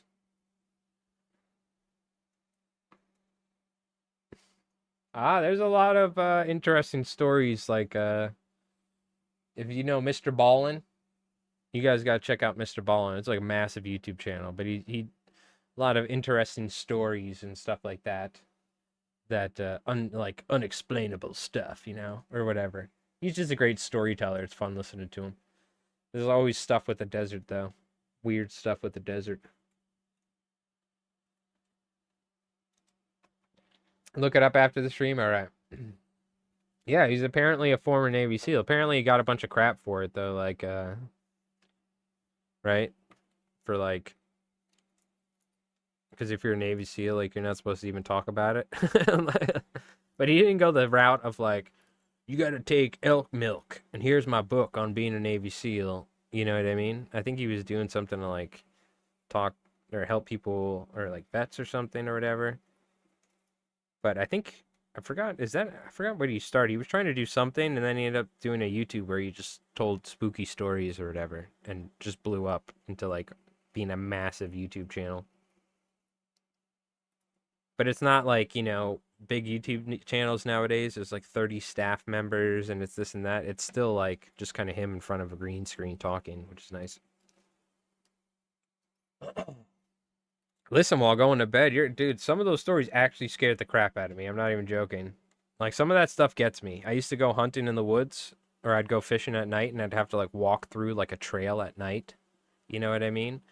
And because ever since I was a kid, like even coming up the stairs from the basement and you shut the lights off, you know what I mean? You're like, you have 3 seconds that like something could run up the stairs and grab you from behind. That's still like, there's like a primal fear inside me that still gets me every once in a while, even though it's like an irrational thing. Some of the Mr. Ballin stories, dude, I was like great inspiration for like D&D style. Like while if I was running a campaign in like some sort of spooky setting, you listen to some Mr. Ballin stories before your next campaign session for Savage Worlds. Oh my god, it'd be so good. All right, it's looking pretty good. I want to tie a smaller one anyway, so I don't need it to be gigantic. I just realized though, did I cut this too short? It does need to be somewhat long. So then we end up kind of tying it on. Yeah, because we could always wrap again. I think we're good. We can leave it like this. We're going to tie it on. I can always actually wrap more stas once we tie it on the hook. Now, if I could do this without having it unravel itself, that'd be nice.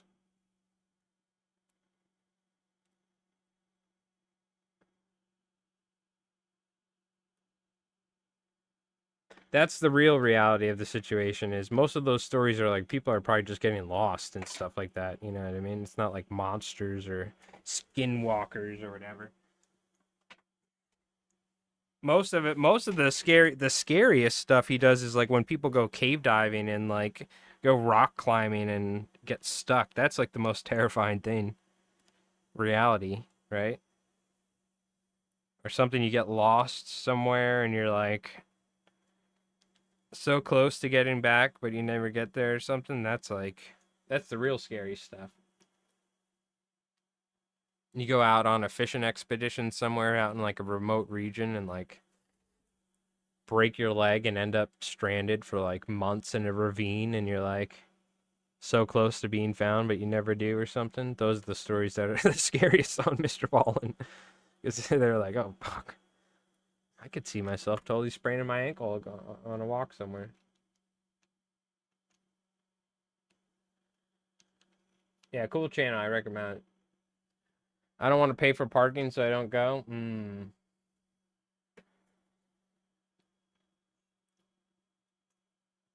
It has a lot of those cool areas. It's like you got to pay for a pass or something to go to some sort of national park or whatever.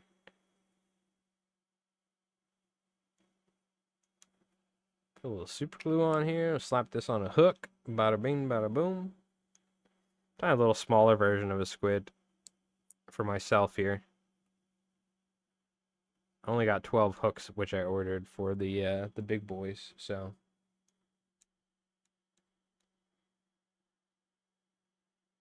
it's gonna be a smaller squid fly think we could throw it on a 4-rod Gamakatsu. I was thinking what other hooks I have. I'm just thinking real quick.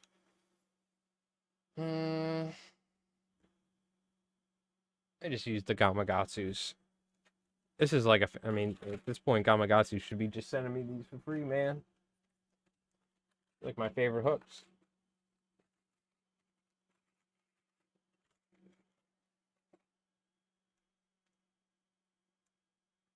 So essentially, we slap this on like this.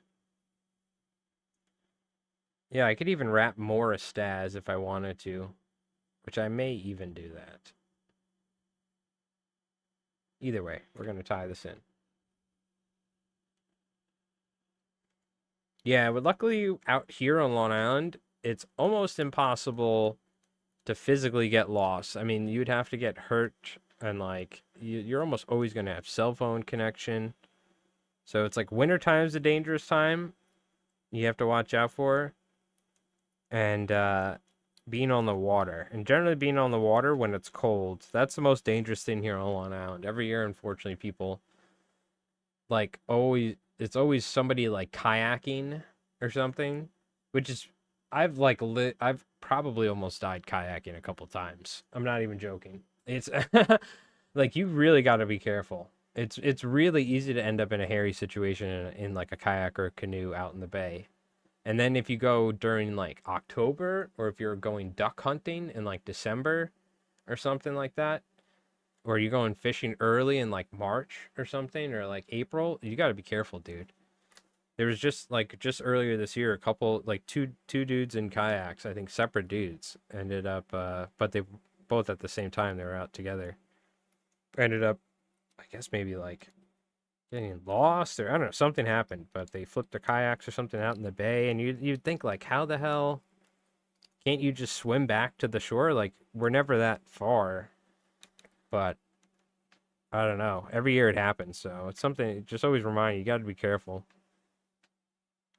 Because I've done so many dumb things in kayaks.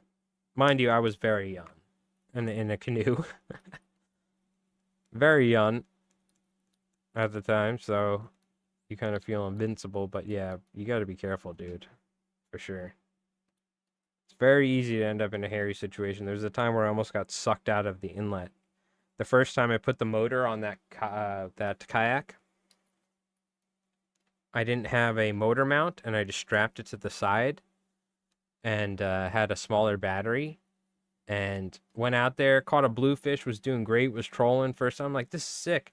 I went too close to the mouth of the inlet and on peak outgoing tide, and the motor wasn't set up. It wasn't close enough to the front or rear, and positioned in a way that it would have like maximum thrust, the Minn Kota motor. And I'm not even joking. I was stuck in the same spot, outgoing tide, and my battery was dying, and I was just stuck, barely moving. And people saw me, like they were walking, like, because I wasn't even that far from shore, but it was just super, super strong current where I was. And people were like, do we need to call the Coast Guard? They could tell I was like starting to freak out a little. Like, I'm like, dude, I was there for, I'm not even joking, like 20, 30 minutes, full throttle, just not even moving, and slowly moving backwards towards the mouth of the inlet. And it's like, the inlets get pretty hairy out here, you know? Definitely, you're not going through it in a kayak, sort of thing. I don't know what happened, though. I think maybe the tide died down or something. I must have gotten lucky, because I was able to, like, make it to shore.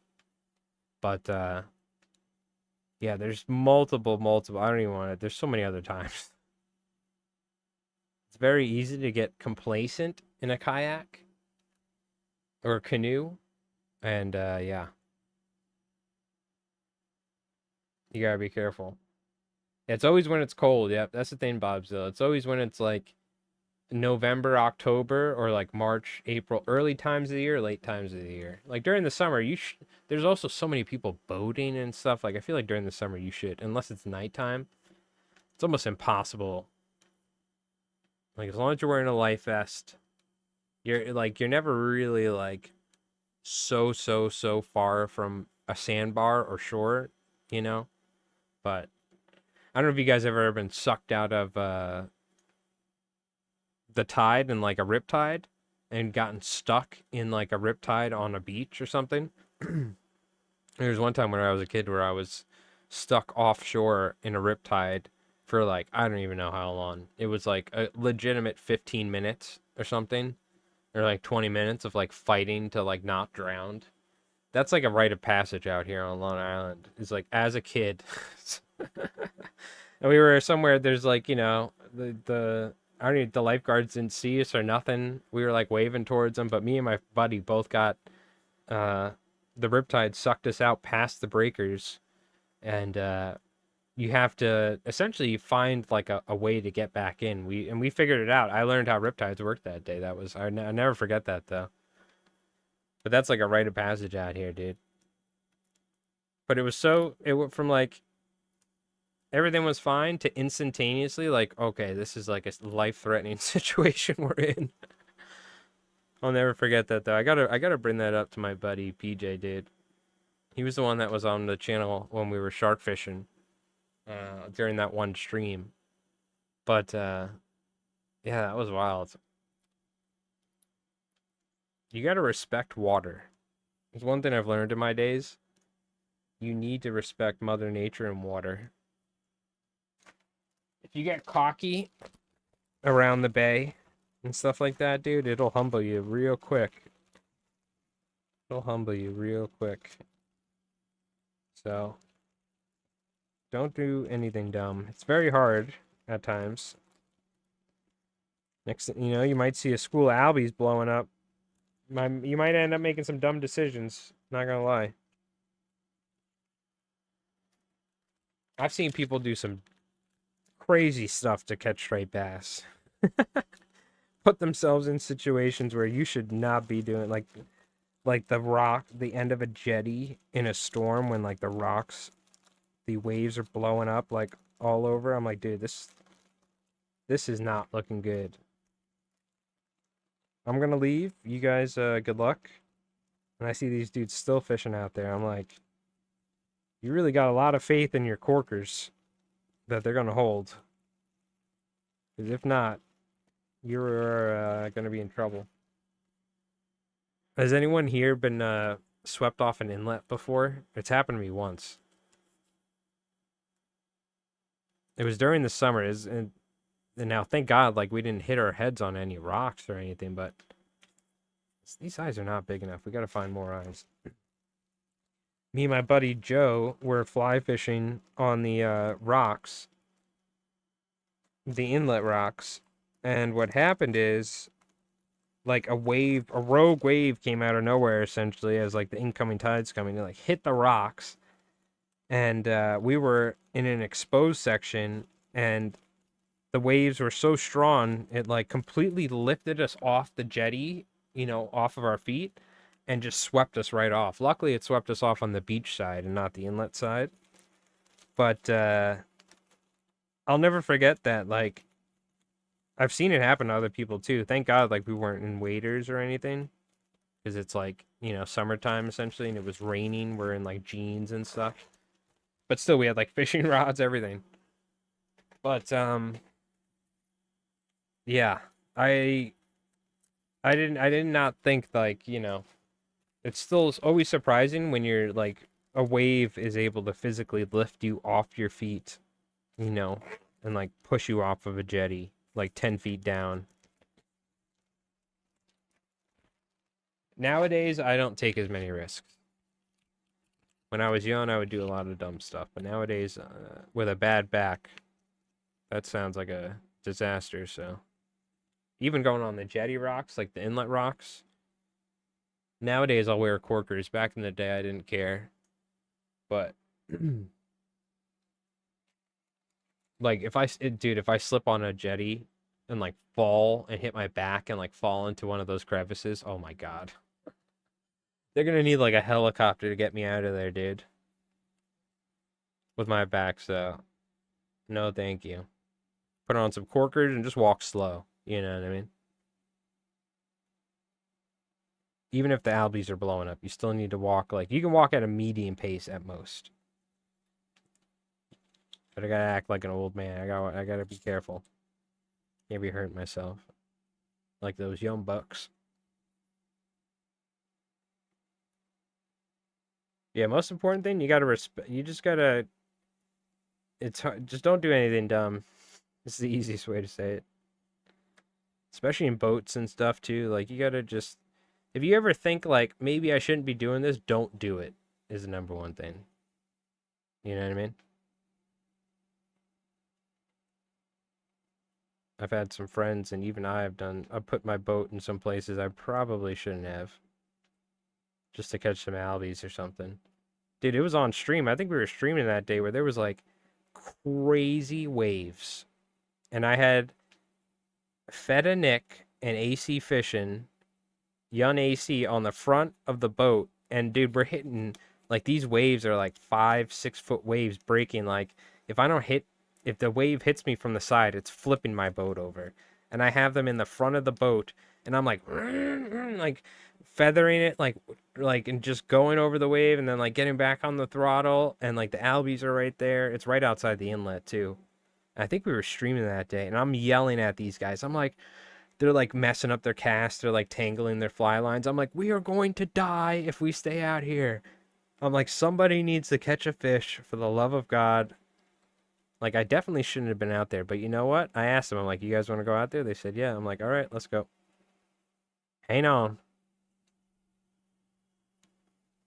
But yeah, looking back now, I remember thinking, I'm like, dude, what the hell were we doing out there?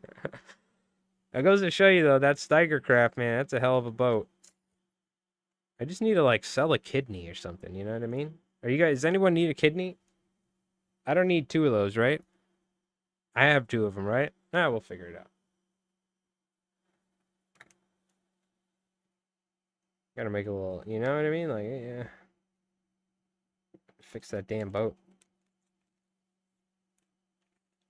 Go,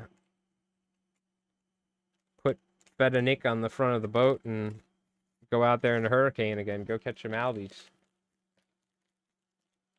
Let me just put these feathers away before I make a mess here, because we're gonna...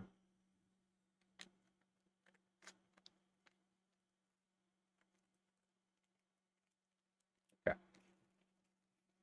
So, we got our eyes, which I'm gluing on there. I already hear some fireworks popping off as well.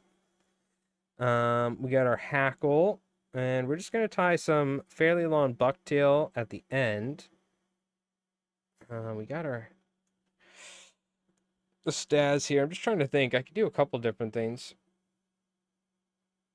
I could wrap some staz forward more and go forward more. I could also go with some palmered hackle and then go with some like bucktail or something.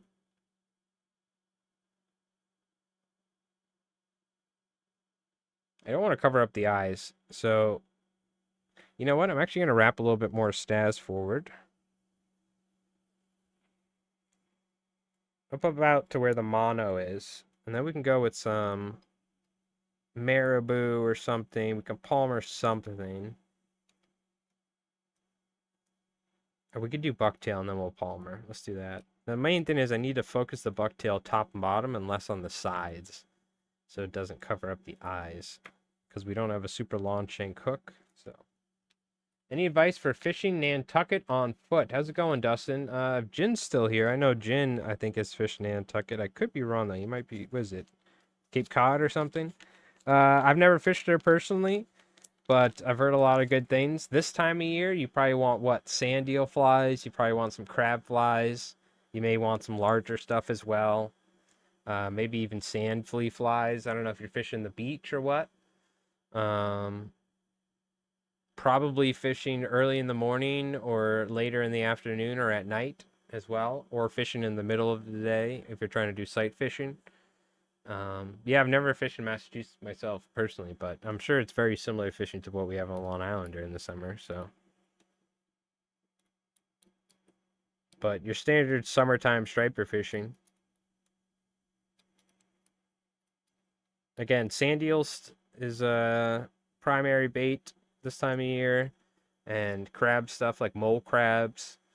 You might even have stuff like bunker and stuff off in the ocean, so you could also fish larger flies like that as well. I think like places in Nantucket or like certain beaches in Massachusetts, they're flat enough you can actually fish them. So you might be able to go, but it just might be crowded. So that's why I say early in the morning or later in the afternoon. So knowing summer towns, that's pretty much all what Long Island is out here. Summer towns.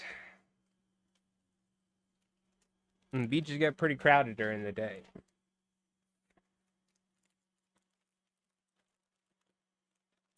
But yeah, if we have any folks that do any Massachusetts fishing or if Jin's watching, feel free to chime in. Go with a little orange. Let's see what bucktails I got. There's probably squid as well if you're able to fish like in the ocean or in the jetties and stuff like that. Um, or if you're able to get on a boat, I think they do the squid fishing around this time of year out there in like Cape Cod and places like that. I've not done it, but I want to take my truck on the beach. Call Kimsit Outfitters to get some intel.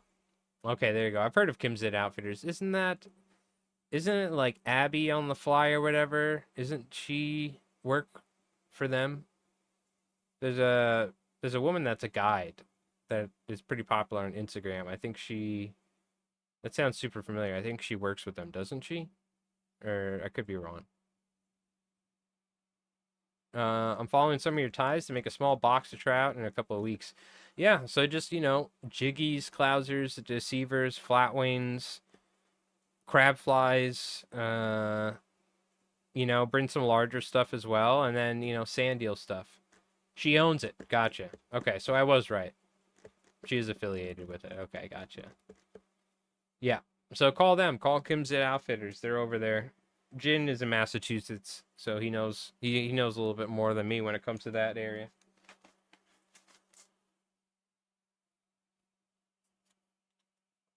And that should help. And good luck. Let us know how you do. It's so cold here. Always lots of bets in the river. Oh yeah, we talked about that. Yeah.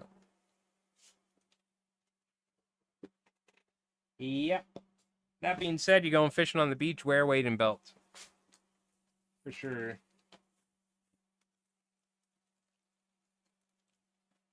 Unless you're confident in taking the waders off, but that's an interesting proposition.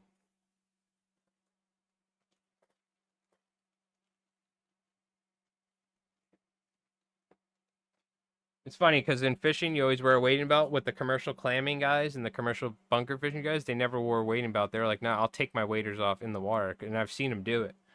But I know in fishing, they say it's always like, it's like, oh, the suction, this and that. But I guess some of these guys that live on the water and work on the water every day, they're like, I'm not wearing the wading belt. Fuck that. But that was always interesting to me.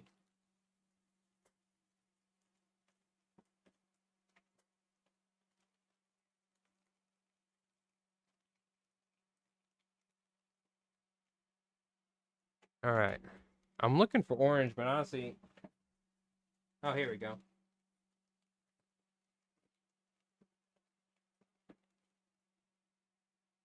There we go. There we go.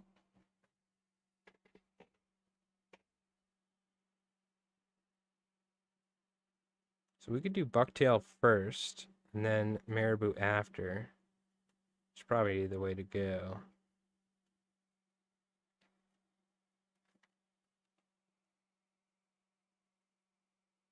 Just cut a couple different colors, mix them up. Oh, I'm gonna go sit outside, relax a little bit, get some fresh air, and then after the stream, and then get back to work. I gotta get all these kinky mothers done, and then I gotta tie a bunch of squid flies. So that being said, we are gonna do another fly tying video. We'll do the ballyhoo or needlefish fly. It's gonna be next, and then something else, and then we're probably, I don't know, we might do like either a summertime fly fishing video for stripers or like how to fish the beach, something. I don't know. I got to figure out what we're gonna do.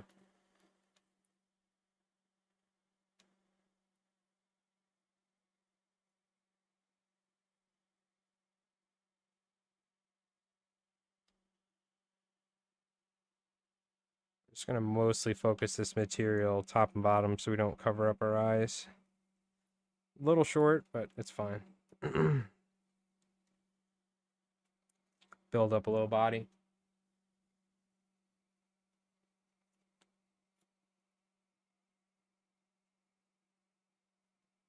It's crazy, dude. I'm gonna be honest with you. And like, I mean, I know some stuff with the younger generation, and it's funny because I'm in the younger generation, but most of my fly fishing knowledge is with the old guys and the old school stuff. Like 20, 30 years from now, I'm not gonna know anybody in fly fishing.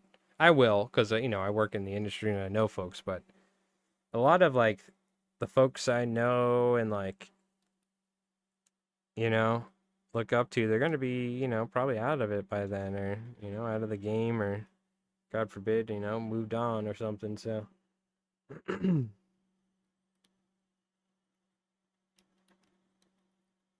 Getting older.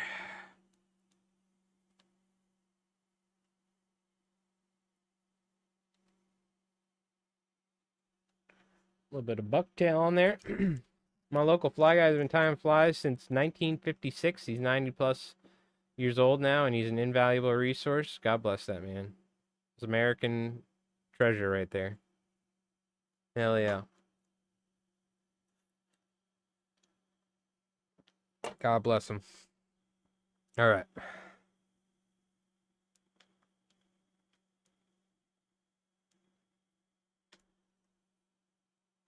Yeah, now we can just wrap some marabou.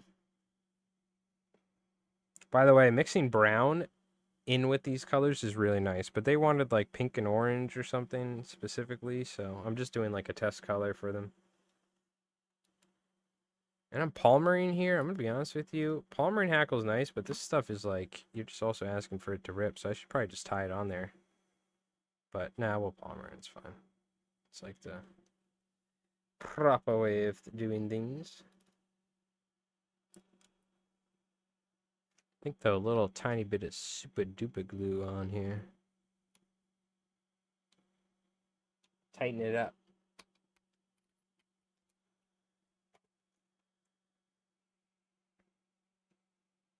So is anyone going fishing this weekend or something? Tying any flies? Doing anything interesting? Again, it's 4th of July, so I'm probably staying inside. It's going to probably be wild out here, so avoid the crowds and all that jazz.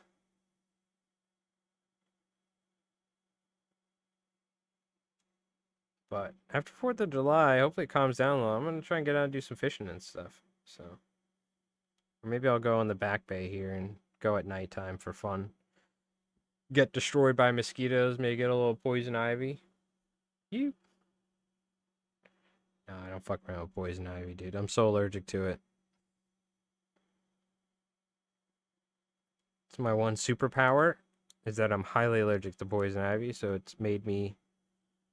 I have, like, the vision of, like, a hawk when it comes to spotting poison ivy and avoiding it.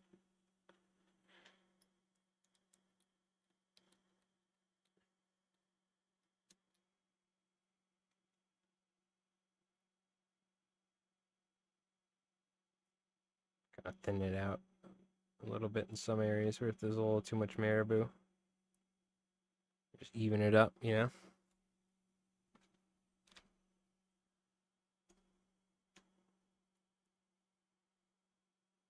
Looking good though, and that eye should be fairly... It's not really covered. I can always just clean up the marabou. I made sure to keep the bucktail mostly top and bottom specifically so I can see those eyes, because I'm using a little bit of a smaller one. But look at the colors, man. It's nice, hot colors. Heading to Martha's Vineyard last weekend in July. Hopefully you get a solid bass in a wetsuit or get eaten by a great white. Oh man, are you getting wet? You what do you call it? You get wet, Dave? You like Sherman Henderson? PCP Angel Dust. You wetsuit fishing? Oh man, you spin fishing or surf fishing? Or you fly fishing? Yeah, that's crazy, dude. I tell you what, after getting a boat out here and seeing how many great whites are like, we found like an 11-foot great white like half a mile off the beach. We got some really cool photos of me with my fly rod in my hand, just like standing or in front of the shark, and I like threw the fly at it. Just threw the fly. I knew it wasn't gonna eat it, or I wouldn't let the damn thing eat it. But just for fun, we got some cool photos.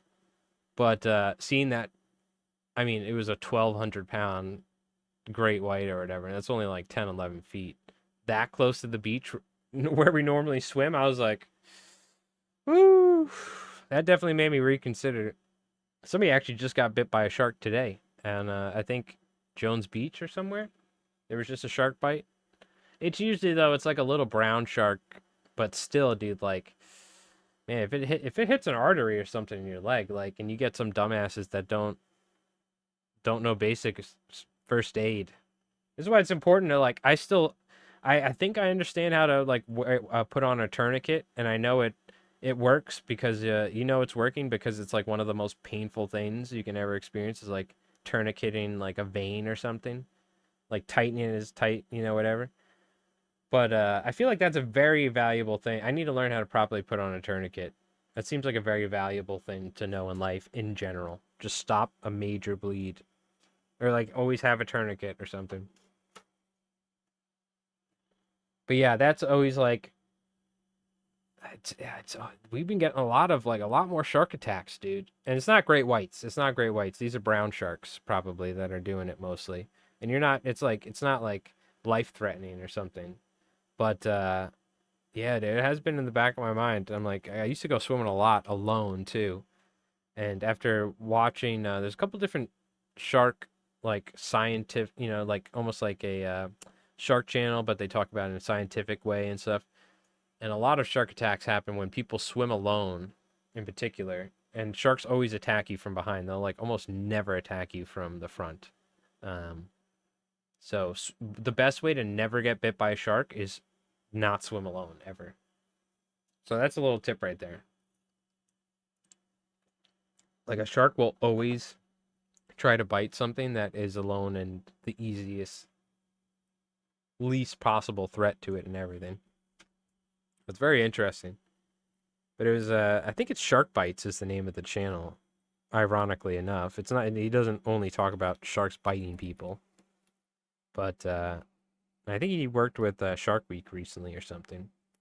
And I think he's from the UK or he could be Irish. I forget. No, I think he's from the UK. But that's a good channel. You should check it out. But there was one where he's talking about it, and that's where I got a ton of information. It was like, man, a lot of the reasons why people get attacked by sharks, I feel like I do when I go swimming. Swim alone out here, swim near sunset at times, because it's like in August, it gets so hot, you know what I mean? You'll be sitting on the beach all afternoon, you finally go swim one more time, and like all this stuff. Remote areas, this, that. Don't pee in the water. I remember somebody scared me as a kid. They were like, if you pee in the ocean while you're swimming, the sharks can smell it, just like blood or something. And I'm pretty certain that is 100% true. Like, they 100% can smell piss or whatever. But I remember that scared the crap out of me to where I was like, I'm not peeing in the ocean as a kid. Like, some like older kids or something like told us that when we were on the beach one day as a kid. And that, like, forever convinced me that if you pee while you're swimming in the ocean, like, a shark will come and bite you. That guy got in my head. That it was like one of our friends' older brothers or something, you know what I mean? We're all like boogie boarding or whatever. That kid 100% got in my head that day. It's just I always think back about on that. It's so funny. Surf fishing, still dumb enough to swim at spots. Hey man, you might get yourself a nice bass though. I tell you what. The chances of you getting bit by like a great white are very, very low too. You know what I mean? But their chances are way higher of some other thing happening. But that being said, you got more balls than me. Waiting at nighttime, like I have fishing buddies that have been like bumped at night. You know, like where there's areas where you can walk in the bay and you can walk out like. I'm not even joking. You could probably walk like half a mile, 3/4 of a mile, sometimes even like whatever, out into the actual bay, just following sandbars and get right near big drop-offs. But you're like so far from shore at this point, and you do that at night. And some of the guys that were really big into surf fishing, they told me like something would just like hit your leg and then bump off you or something. Guarantee you it's a shark. But it's like it's not like the chances of something actually happening are so low. Now, if you were in somewhere like Florida, where you got like bull sharks, cross our fingers, we don't really have to deal with those things yet. There was some like I think bull shark and like tiger shark stuff related stuff that's been happening out here, but like that's really where you need to worry. That's like one of the most dangerous sharks is a bull shark, just because they will eat anything. But yeah, great whites, it's very rare. It's unless you're like surfing or something, you know what I mean? So, or like swimming in a wetsuit. Even then, I think you'll be fine because when a human swims, you look different than somebody like on a surfboard, like kind of like almost resembles a seal, if you will, the profile and everything. They sell wetsuits now that are like not black. They sell like really like slick ass looking wetsuits with like camo patterns and stuff, and they sell like stuff to like confuse sharks. I see they have all sorts of crazy anti-shark technology for like surfers nowadays. They also have like these electronic emitting like packs and stuff you can wear. You should check out those things. If you ever, that's what I would be. You got bigger balls than me. You're fine. But like one of my old guys I used to work with, he was surfing with his son. He was wearing on his ankle a it's like a thing, it's like a shark thing to emit like a certain frequency just to make sharks like just kind of like make sure they're not interested in you. So, which who knows if that even works, but you know what? That'll give you a little peace of mind. You know what I mean? So, anyways, again, the chances of something shark related happening are so slim. But uh yeah, I'll never forget, dude, Jaws. When I first saw Jaws, I did not even I'll never forget. It was probably like I was 7 or 8 years old. And it's based off of freaking Long Island, even though they filmed it in Massachusetts. And we were going to the beach, everything. We saw Jaws. I didn't want to go to the beach for like an entire year. Even when I was taking a bath, because I used to take baths when I was a little kid. I remember being scared in the bathtub from Jaws. That movie had such a profound impact on me, and I know it's so funny. Like, I think it was the author of Jaws, right? Didn't he feel terrible afterwards because of like how much damage that's done to sharks in general? You know what I mean? Like an irrational fear of it. But it was based off of a bull shark in a river in New Jersey, not even a great white, right? But that's how bad that movie got me, dude. I'll never forget that. I was scared in the bathtub as a little kid from Jaws. A little funny story, too. My dad painted. What's the main actor in Jaws? The cop. I forgot the actor's name. I met him in person. My dad painted his house here on Long Island because my dad was a painter for many years. Usually, like, painting bigger, like, more expensive houses on the beaches and stuff. So we met him. We went to his house. I think I even swam in his pool or something. I don't know, something like that. But I'll never forget. My dad always used to bring that up. He's like, "Oh yeah, you met him. We met him." But I remember shaking his hand in his house. But I forget the actor's name from Jaws. What I think he had a like summer house out here on Long Island or something. My dad used to paint his house every summer or something. Anyways, fun little tidbit. I've shaken that man's hand back in the 90s. I forgot his name though. What an amazing movie. Rao Schreider, or that's his name, yeah, Rao Schreider or something, or Schneider, Rao Schneider or Rao Schreider, something like that. Yeah. Thank you, Jim.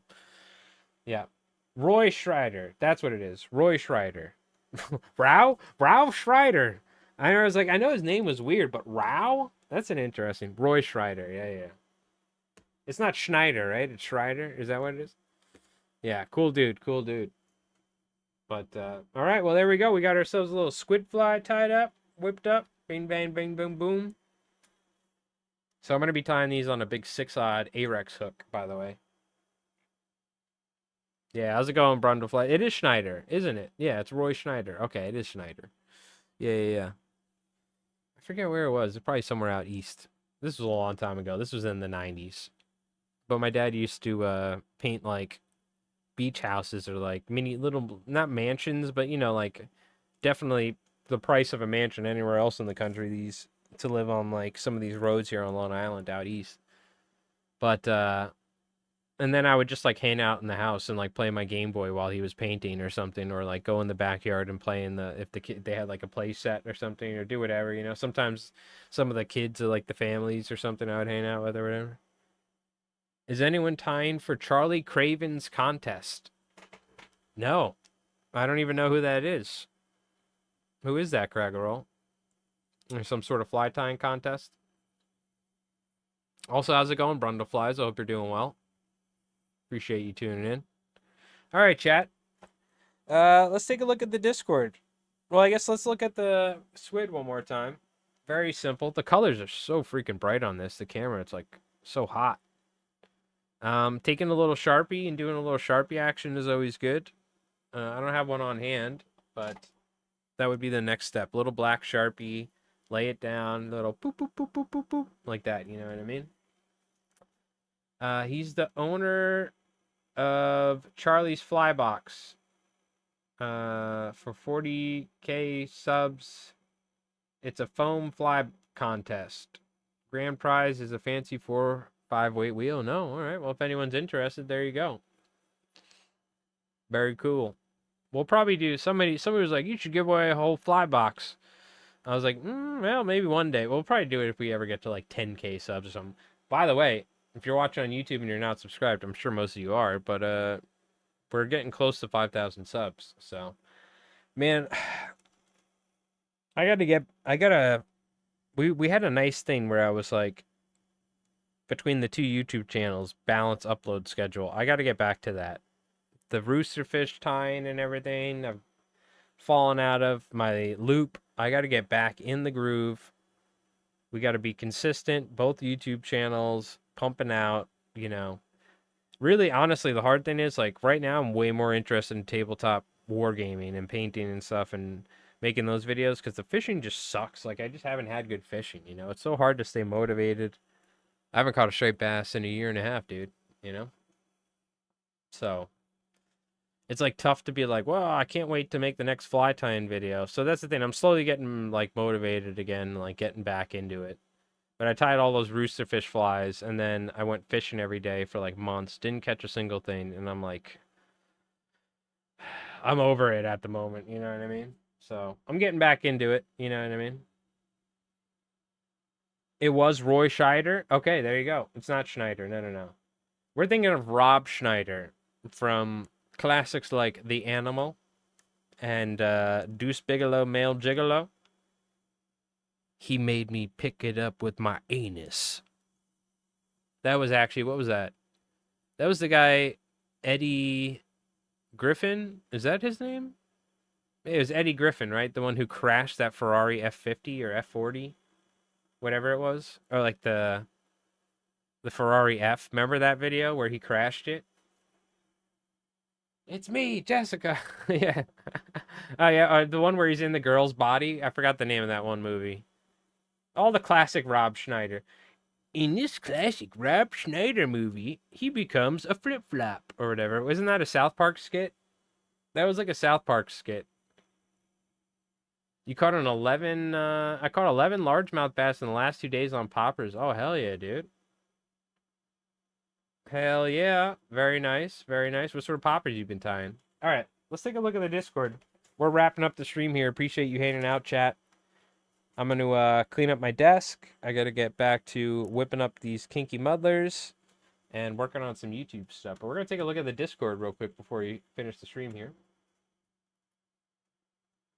Might be a couple minutes early before the Keith time, but that's okay. Getting hungry. All right.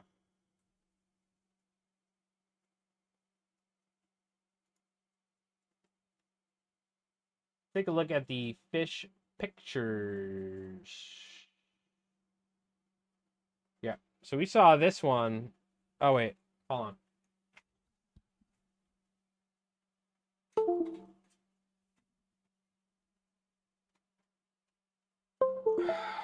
Freaking Elgato. Freaking Elgato. Just foam. Well, there you go. You should submit your fly to the contest for Charlie Craven's contest or something. Charlie's Fly Box or whatever the hell Craggerroll is talking about. What the hell am I doing? Oh yeah, Elgato garbage. Well, it still works, so I can't complain. It's just I have to deactivate and plug it in and reactivate. So we saw this, but check it out, dude. Zeke with a big old bass. One of his biggest bass he's ever caught on the fly, I think he said. Just randomly in the inlet, too. Nice fish. So, on this, just random, like, synthetic fly, but with the fluorofiber. So, shout out Zeke. So, said the net's 32 inches, and the fish was, like, 10 inches longer, so, definitely a nice one. Big bass, dude. Nice fish, hell yeah. Fuck yeah, Zeke. Sure.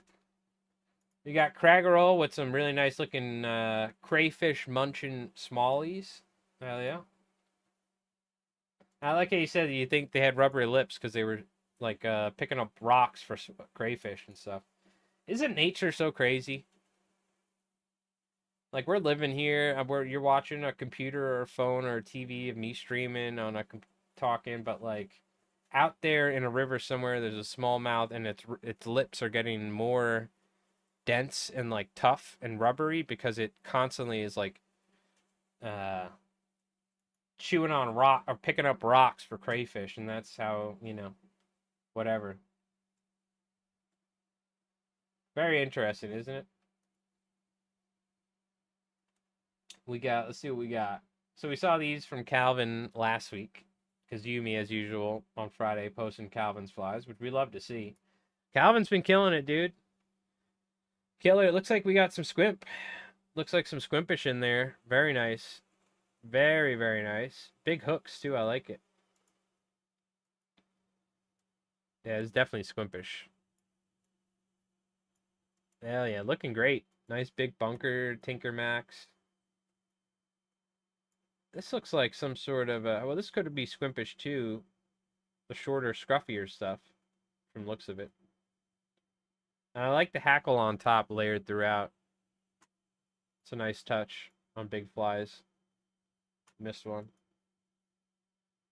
Yeah, there we go. Nice. On the old Regal. Hell yeah. And this one's got a nice little patina on it like mine. Hell yeah. Very nice. Ah, is this what you're submitting? So is this foam right here, huh? Interesting. Very cool. This is how you need to have the fly. You got to crop it like this or for the photo or something, you know? This is actually a nice photo like this if you cropped it just like this. Really high quality. Isn't it amazing what phone... I feel like my phone sucks with photos. I got a Samsung Galaxy S24 and I do not... It just doesn't take... I feel like it should take better quality. I'm seeing photos from people's phones. It's like, look at this. Isn't this amazing? Look how much you can zoom in. I bet you we could zoom in even more. Look at the resolution and it's just... I just think back to like... Remember when digital cameras first like were really becoming prevalent and available, and how shitty the resolution. You've got an S24 Ultra and the camera needs to zoom for a good picture. Yeah, my S24 is just... I'm not as happy with it. For as ease of use, you know? Yeah. I struggle with some of the macro stuff as well. I don't know what it is. Bet you a tripod and stuff would help. But it's definitely not as easy. But you remember like when digital cameras first came out? So crazy. How many like megapixels it was and everything and this and that.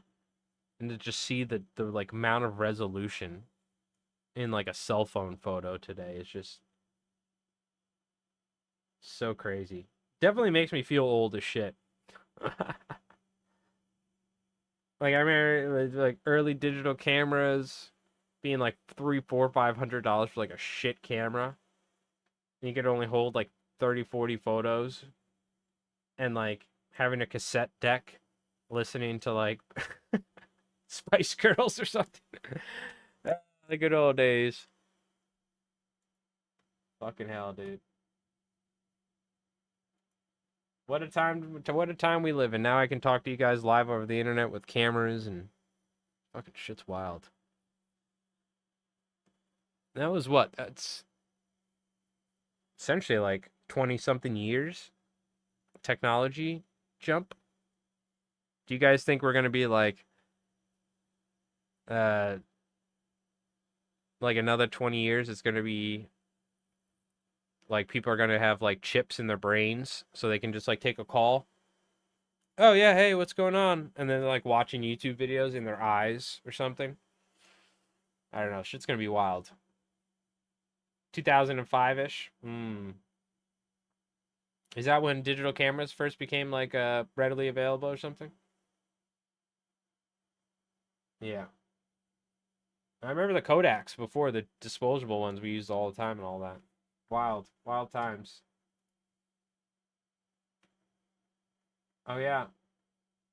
Very nice. All right. Very nice, chat. Shout out to everyone posting some flies and all that. Shout out to you folks for handing out. No, way before that, right? Yeah, what was it, the 90s, I feel like, right? I'm sure there was digital cameras, but I'm saying like readily available in terms of like you could go to like a Best Buy and buy one, and it wouldn't be like $1,000. It'd be like $400 or $500 or something. I feel like that was the 90s, right? Because I remember still buying film rolls and cameras, and not the disposable Kodak cameras, but having like a film. But you would open it up, you would take it out, not even like a nice one, just like the ones that anyone you could carry it with you. That was still like in the 90s growing up. That was still very prevalent because people would go get film developed like all the time. I feel like digital cameras didn't really become a thing until like what, the late 90s or something? And like there were digital cameras, but I don't think it was like people could afford them till probably like what, the early 2000s, late 90s maybe or something. 20 more years of technology, the country would just be like the movie Idiocracy, 100%. And it's funny, I don't care what side of whether you're Republican, Democrat, or whatever, we are 100% ending up where President Muchacho, as long as it's Terry Crews. Unfortunately, I don't think we get Terry Crews as President Muchacho.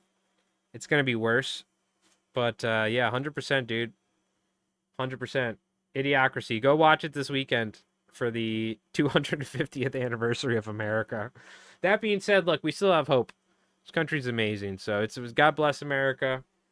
And don't blow your fingers up with fireworks this weekend, all right, chat? I'm talking to you, okay? No blowing your fingerworks up drunk with fireworks or something. And yeah, enjoy the 4th of July and stay safe out there. Enjoy any food and whatnot. And stay safe. So appreciate it. And what do you call it? You folks have an awesome 4th of July and an awesome weekend. We'll see you guys.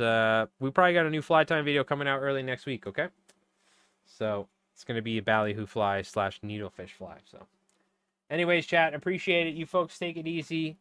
Thank you so much for handing out. Frosty, again, dude, thank you for the reset, brother. Appreciate it. I will see you at some point this weekend. I got to hop in the Discord. We'll just chit-chat or something. I haven't talked to you in a while, but what do you call it? You've been playing guitar at all, too? What do you call it? I got to work on some music, man. I was playing the other day. It's been a little while. It's so hot, though.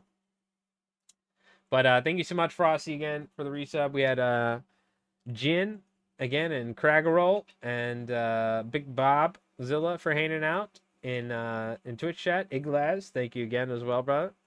And then we had Jim. We had Brundle Flies. Iglaz on YouTube as well. And Dustin, thank you so much, everybody watching on YouTube. Nick, appreciate it, chat. You folks have an awesome weekend. Again, stay safe. Enjoy the 4th of July. And yeah, we'll see you soon. You've been slacking? All right, we'll catch up on Discord. I'll talk to you at some point. So, all right, chat. You take it easy. Have an awesome weekend. Happy 4th of July. We'll see you guys, all right?